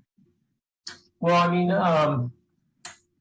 on Terminal, and I'm going to talk a little bit about East San Carlos after I start, but on Terminal in this sub area, there's smaller lots. The businesses there, someone said they got their screen door fixed there. You can get your car fixed. You can, they're selling things. They're grinding things and using, all kinds of different materials. And there's heavy traffic and trucks in there. And these businesses have been viable for many years. And so the owners of those businesses and properties, are conducting businesses that are profitable to them and sustaining their livelihoods. And there are fewer and fewer of these areas in Silicon Valley because they are desirable, because housing is such a tremendous demand. And so these areas are disappearing throughout the 9-county Bay Area region to some extent, particularly on the peninsula and in Santa Clara County. We've seen these businesses moving to the East Bay because maybe housing is a more lucrative deal, and cities have in Silicon Valley started to transition industrial areas to residential because of those same demands that we're talking about tonight. So I think that the reason that it hasn't turned over much is because they're doing well. They're providing services and materials and things to the community that people need, you know, it's actually it'll be even more thriving as these areas disappear elsewhere in Redwood City and Belmont. So if you wanted to get your screen door fixed, you will, you know, have to drive farther and farther away from San Carlos to get that done. And so these areas are actually quite unique, and some cities, like we did with the industrial arts area, we said this is unique enough and important enough as a community to protect it, as opposed to saying, yes, we should rezone it for housing because that's a more important land use. So that's probably why it hasn't changed over. Now, I referred to East San Carlos Avenue, and the reason I wanted to do that is because that is an example of where the city did rezone some property from industrial to residential. It's been 10 years or so, 10 years, a decade, and we haven't seen a single family or residential unit be built on that block. And there's a number of different reasons for that. And a lot of reasons for that are economics. It may not make sense from an economic standpoint, or the owners are just still doing well and they didn't want to sell to a residential person. But also, you need to look at the site itself. And if you over-regulate scale and setbacks and transitions and things, it doesn't make sense anymore economically to build housing. It's infeasible from an economic standpoint to build housing, and the density is too low as well. So we made the box quite small and low, and we set it way back for residential, but that made it infeasible from an economic standpoint as well. So it's not desirable for those to turn over, even though they could. So that's kind of an overview of the different characteristics of how things are happening in the valley here. Thank you. Very enlightening. So how we keep circling back around to housing. Are there additional things that feedback for the vision document that we'd like to suggest?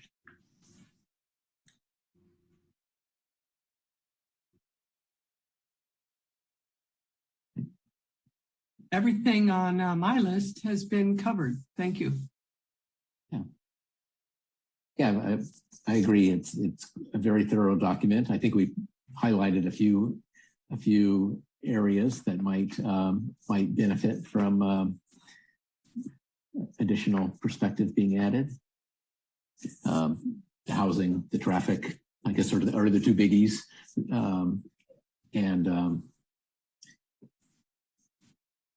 if maybe we've served our purpose for tonight then of getting lots of great ideas on the table, both from the commissioners and from the public. And I think the staff has a lot of work to put all this together. And I have no doubt and concern that they'll be able to do that and move the ball forward on this. It's a great process. It's nice to see it working well.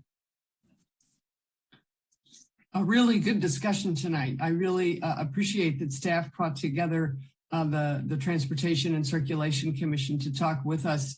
I really I think it elevated the conversation, and we were able to focus on many of the transportation details a little bit more. And I really appreciate that staff did that. Thank you. And through both chairs, we want to thank you on short notice for putting together quorums for both commissions. And it was a great discussion. It's exactly the kind of discussion that we were hoping for from a staff perspective. And you gave us just what we need to further develop the plan and bring it back for further consideration. Okay, well, with that, I think I can adjourn the meeting. Great. So, Thank you all. Thank you, everybody. Good night. Bye. Thank you.